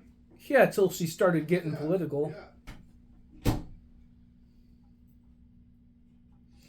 But yeah, Amy Schumer to me, like she has. I know it's crowded because when she first started out, I was okay with Amy Schumer. It's like she has one of the worst specials that I've ever seen in stand-up comedian. She did try and go shock comic as a woman, and that rarely works. And that's that leather special that she had on Netflix. I did not laugh once during that special. I watched it all the way to the end, and it was just not funny. Yeah, female shock comics rarely work. I've seen a couple. One of them, in which particular, I don't know her name right now. She shows up on a lot of my YouTube shorts. And it works for her, but, I mean, this like the only woman I've seen shock comedy work for. I decided to go, like, to a list of female comedians just to continue on to this. Wanda Sykes, she's funny. She's on here. She's good. Tina Fey, she was smart, funny, but... Yeah, smart, funny. Tina Fey was a better writer than a comedian. Agreed. And this one's going to be a little controversial. I don't hate Tina Fey. But this one's going to be controversial because she originally started in stand-up and then she became this day talk show host thing, and she's crappy. We should buy them out of this. And now she's also connected to the Epstein files and everything. God. But you know what? We're not going to judge the artist. We're going to judge. But originally, she was actually pretty funny when she was doing stand-up, and that's Ellen DeGeneres. No. That's how she got the show Ellen and everything. No. Oh, here's another one that I really like. No. Margaret Cho. She's freaking hilarious. Cho was funny. Cho was good in the beginning. She's a shtick girl. She's always talking about her grandparents and everything. It's a shtick, but it's good. It is good. Not no more. It was good. What happened to the old TV show? Yeah. No. The shtick was good, but she is not the total package. She is not the total package. Here's old school Carol Burnett. She went too heavy into lesbian. Whoa. Carol Burnett is vaudeville. She's vaudeville. Very talented. But not a stand-up. But not stand-up. It's not stand-up. It's something totally different. This one I know Jimmy's going to agree with. Joan Rivers. Oh, yeah. Joan's probably great. like the female goat of all of them. Maybe. She's definitely... You know, I don't love her so much, but I know that she was. It's a shtick. It's a schlemiel. Let's go. It's very Yiddish. Here's the female comedian that goes the opposite direction. It's like she's very political, and that's why she annoys me as a comedian. But Kathy Griffin. No, she's not funny. No, she's not funny. Okay, not at all. Then you got someone who had a TV show, Chelsea Handler. She's. At times, yeah. She had to have the material behind her. She was not an on-the-cuff kind of, like, come out with the comedians there. God, I gotta say, it's Judy Tanada. Dude, are you grasping straws right now? Yeah, it's Judy Tanada. Phyllis Diller is on this list, too. Phyllis, now hold on. In the day, as a counterculture thing, as a... Look at me, I'm fucking goofy and hilarious. Phyllis Diller was legit funny, but not... For her time. But not intentionally. I don't think it was intentional. And it feels like you're grasping at straws. But yeah. I will admit Phyllis, at least unintentionally, was hilarious. I have a problem with this one, but she does make But that's laugh. going way before my time. But I have seen her material. She has... Aristocrats. Yeah. She has clips that are funny, but mostly as a stand-up, I think she lacks something. I don't know what it is, but she lacks something. Charisma. She's possibly one of the hottest stand-up comedians. Okay. Nikki Glaser. Let me see her picture. She's I've not probably bad. seen her. Yeah. She's blonde hair, like the blonde. Very hot. Yeah, she's super very hot. So does she constantly talk? Hold on. I just want to ask one question. Sex is her biggest thing. Yeah, she talks about that's what they do. That's what they do, Jimmy. That's why I said she has clips. She's capitalizing on it's purely sex. It's purely my vulva is very wet, my clitoris is very it's capitalizing on being really hot. So like I said, she has clips, like short stints of her stand up that are hilarious. Right. But her overall stand up, the delivery of it's good. Right. I'm not going to put her down, but it's like I get what she's doing, but and she's using the interest in the things that she has, but that's not great. A couple comedy. of these people I don't know who they are. Comedy. You might know who they are, Jimmy, since you're more known on this. But I don't know who Atsuko Akatsukaka You're grasping at straws, dude. and I don't know who Jacqueline Novak is. Novak, I know. Okay, is Judy Tenuta not? She says on that comedy's list? current it girl, and I don't know who she is. Novak, I definitely. Is she know. funny? Yeah. Okay, I'll take your word for it. Novak, I definitely know. The other one, I've noticed a lot of female comics. All they can do is shock and sex. Oh, there you go, Christina Pete. Is that Tom Segura's wife? Yeah. You said Christina. It says the TikTokers know Christina Pete. Oh, fellow comedian Tom Segura. Yeah, yeah. Oh, she's hilarious. So I don't know her. Good. Do you know Tom Segura? He does know. He just doesn't know my name. He's seen clips on his. If you know Tom Segura, you know her because they're Roseanne and you watch some of Gutfeld stuff, and Tom Segura's been on that, and Joe Rogan, and I know you've seen both of those. So yeah, if you know Segura, you know Christina. Oh, there's a newer one too, Esther Povitsky. I've seen stuff for her, and she's funny. I don't think I have. She pops up on YouTube all the time. She's really young. Oh my God, we're like 3 hours into this video. That's why I'm asking, why are we still filming this? That's so good. The content's good. The content's good. We're putting down female comedians. Okay, guys, who's the best? Well, I'm going to stop this shit. I already said it. The best female comedian. I'm actually going with Margaret Cho. Since they came up, I love Margaret Cho. I do agree that as a shtick, her shit can be very funny. I'm going to go with Eliza Schlesinger? Yeah. Eliza Schlesinger. And I already told you guys. She does the goat voice. For me, it's like, Judy Tenuta. Oh, no, that's Maria Bamford that does the goat. I think Judy Tenuta has a delivery. She's not even on this list. I know. I don't get that because I really think she was funny. I mean, don't get me wrong. She hasn't been around for a while. I get that. And I'm old. How old am I? Oh, that's my least favorite. I don't want to. Do I look like an old man? I'm sitting there looking at this list. I look old as shit. A comedian that's very popular, but I hate her. She fucking sucks. Like, I don't hate Amy Schumer. I just think she's unfunny at times. This person, she's not funny, and she's controversial in the wrong ways. That's Tig Notaro. Yeah. She sucks bad, but somehow she's popular. Well, it's because we as a society are pushing an agenda, not... And she's very much that agenda. Very much that agenda. Yeah. I'm not going to go into detail. No. But she's that agenda. It's unfortunate. It is unfortunate.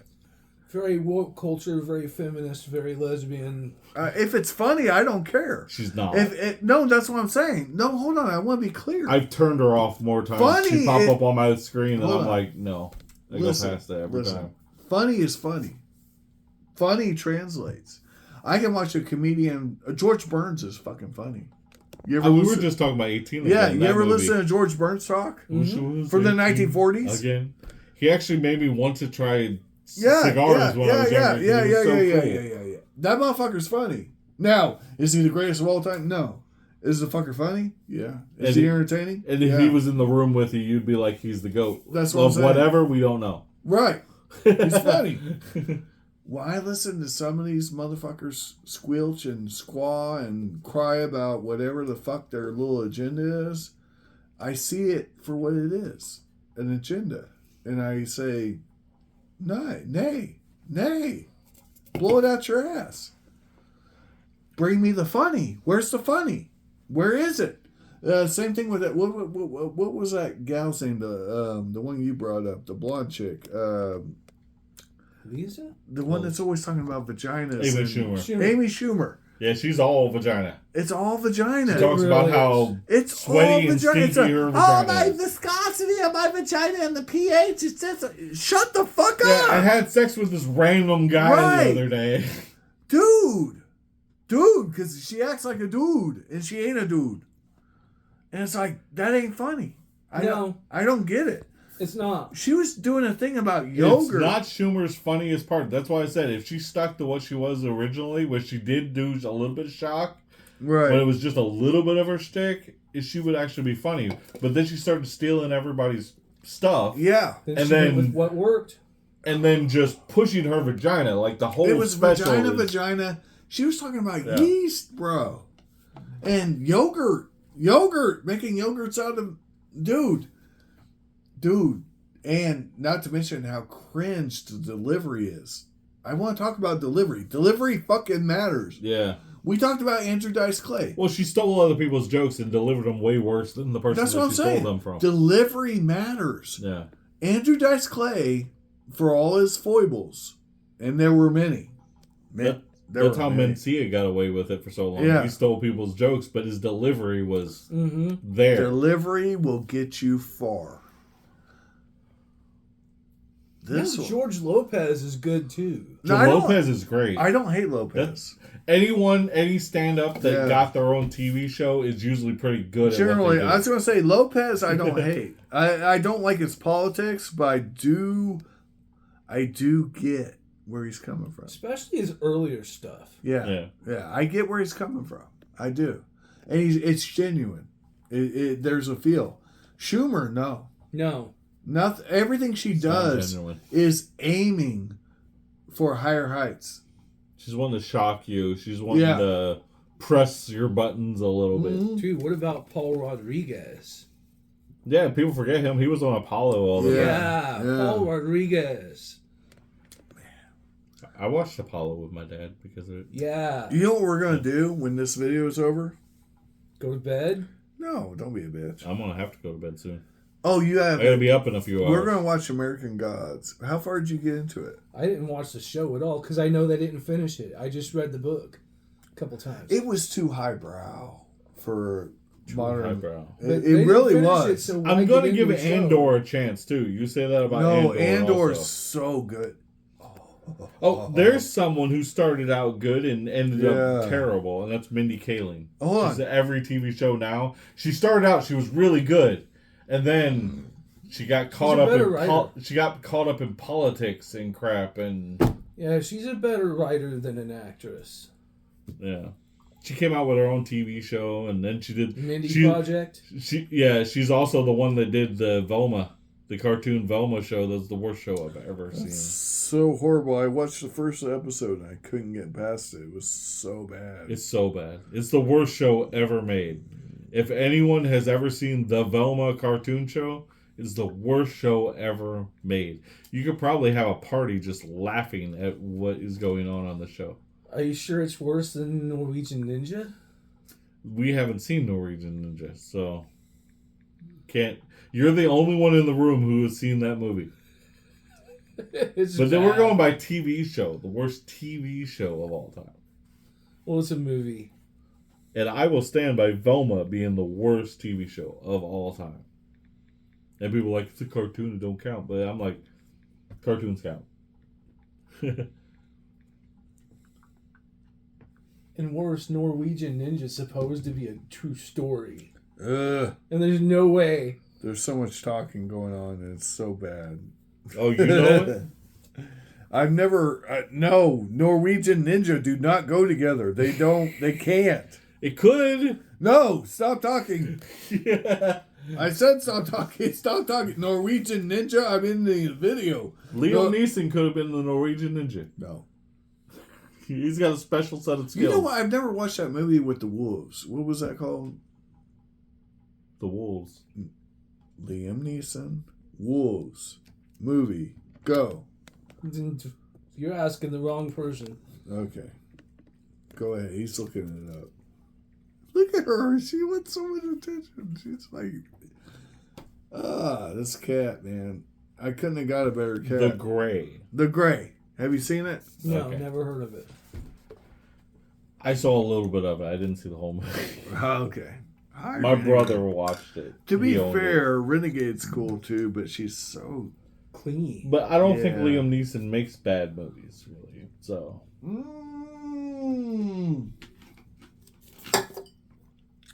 He's made a lot, so it's fair. I'm not going to shit on him. Because at least he's okay movies. No, there's some shitty ones, but I'm not going to shit on him because he's made a lot, so it's okay. I like Liam Neeson as an actor. Another one's Jason Statham.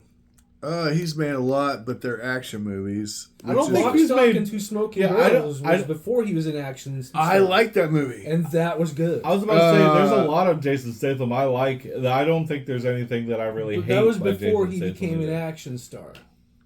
Because I don't think he made a bad movie either, Jason Statham. I'm with you on that. I think he made a lot of mediocre stuff, but like generic action movies. But I don't think he made a bad one. You gotta pay the bills. He's not Steven Seagal when it comes to action movies. Yeah. Steven Seagal made a bunch of bad movies. Master Bullshito? No. Hold on. We can't compare Jason Statham to Steven Seagal. Steven Seagal was a pretender to the throne. He was. He says he was a master, a black belt of his. He fought Bruce Lee. His fake freaking. Jiu-jitsu. Are we talking about reality or are we talking about what a faggot says? That's what he says. What he says. Yeah. So, what we're going to do... I still stand by the fact Jean-Claude Van Damme, when he challenged Steven Seagal to fight, Jean-Claude Van Damme would have destroyed Steven Seagal. The last thing we're going to do, because we have a mixologist of true talent with us, I'm going to have the mixologist make for us a libation of true renown. What are you talking about? You, sir, are going to Google the best drink ever. The best drink ever. With you think we're gonna have what? Hold on. Shh. I have enough alcohols that you can make a cocktail with my. You're gonna have to pause the video. I will, because this might take a while. And then I might see if we have any soup. I love. We have soup. all kinds of soup. Josh, we have so many soups. Okay. I haven't eaten in like 3 or 4 days. Has the Dark Overlord ever let you down on food? No, that's why hacienda? You haven't eaten. Yeah. I haven't eaten in like it's been a few days. Okay, so what we're gonna do is that last time I said I was down here eating the Ritz crackers? Yeah. So what Jimmy's gonna do is make delicious food.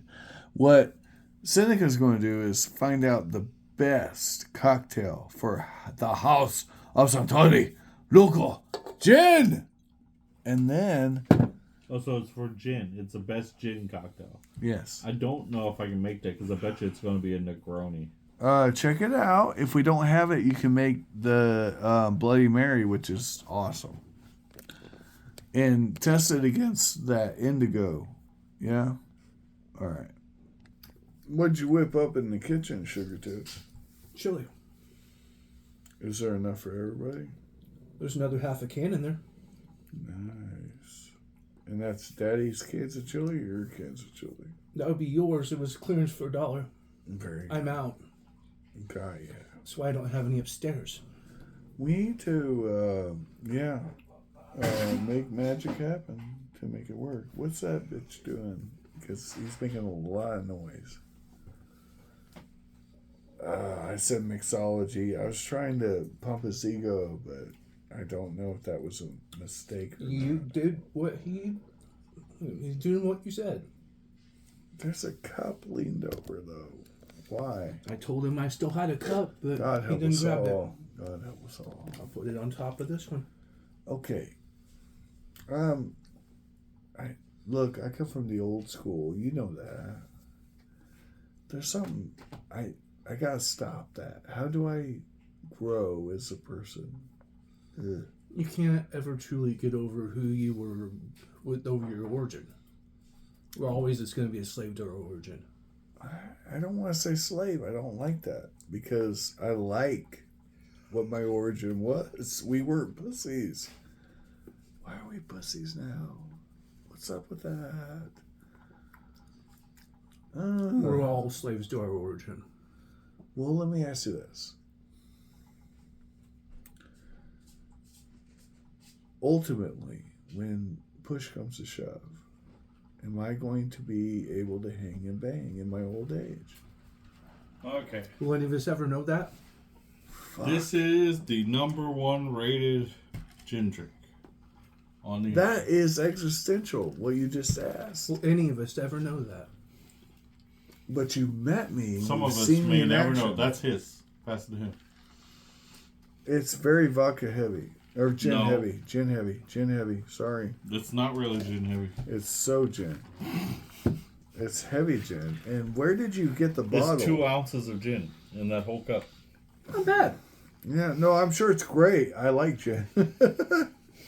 Did you grab one? All right. Yeah. A toast. It's not bad. Yeah. Very close to a margarita. What is this libation? It's called a Gin Ricky. Did you try it? Mm-hmm. It's I must say it's lime juice, gin, and tonic. It's not martini good, but it is awesome.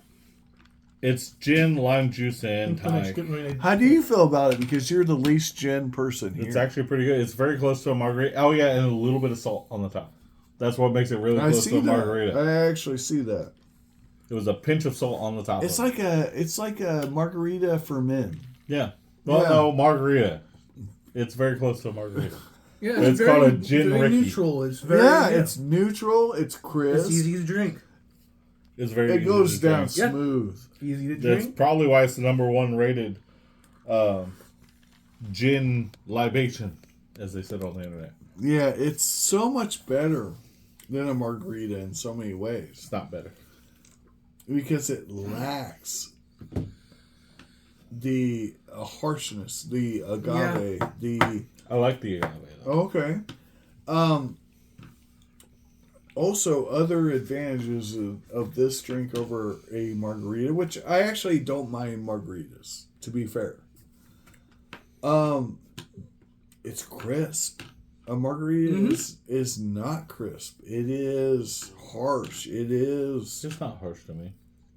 Not if you have a good tequila with it. Even at its best, a margarita has a harshness to it. I must say, and not to argue. Only to you, because agave I don't think is harsh. I think it's very soft. Hold on. Agave's smooth. And I'm not saying Jimmy's an expert. It doesn't affect me the way it does you. Be that as it may, this is crisp. You have to admit this. It is. It's not as sweet though. No, I will agree with you that it lacks sweetness. It's not sweet. But it's crisp and clean. And if I'm looking for a clean buzz where in the morning I don't feel like shit, this is pretty good. Yeah. But I don't have hangovers, so I've never had that problem. Right. And that's fair. That's why you like tequila. I like tequila. right. Probably why I like tequila, because I don't have hangovers. You know what really sucks? You have to get up early for an interview. Yeah. So get your ass to bed. But I gotta finish this drink. Fair. But if you didn't, I would make you watch American Gods, because I really think you would, on an existential level. We didn't go to sleep at the time you went to sleep. There's no way we would even stay up for that amount of time, me and him. I'm back on day shift hours again. Really? Tell me about that. Got in several apps to do day shift jobs. Hold on. To be fair, who in this house sleeps the least? Without question. But that doesn't mean we want to sleep as little as you. I agree. Right. I agree. And you know what? There's actually science to this. There's only times where I wouldn't, like when I was manager at Walmart, I wasn't sleeping anywhere as close to it, because I was driving like 40 minutes to work. And I was getting home sleeping for like 6 hours, and then they'd want me to stay over for like a couple hours over my shift, and I was sleeping just about as little as you. But do you think Daddy could hang and bang and even I don't know, thrive in that environment? No. Really? No, because you would hate the atmosphere like I did. Be that as it may, I'm talking about the sleep deprivation. Well, yeah, I know. Yeah, I've explained the atmosphere that Walmart gives. Sleep deprivation, you said yes, you won't. but the people know. No, well, I was like, you couldn't. I know you couldn't handle the freaking atmosphere. I could barely handle that. I didn't like it. Okay, but you're very much not social than I am. I've worked at Walmart, but it was doing over. I'm talking about management Walmart.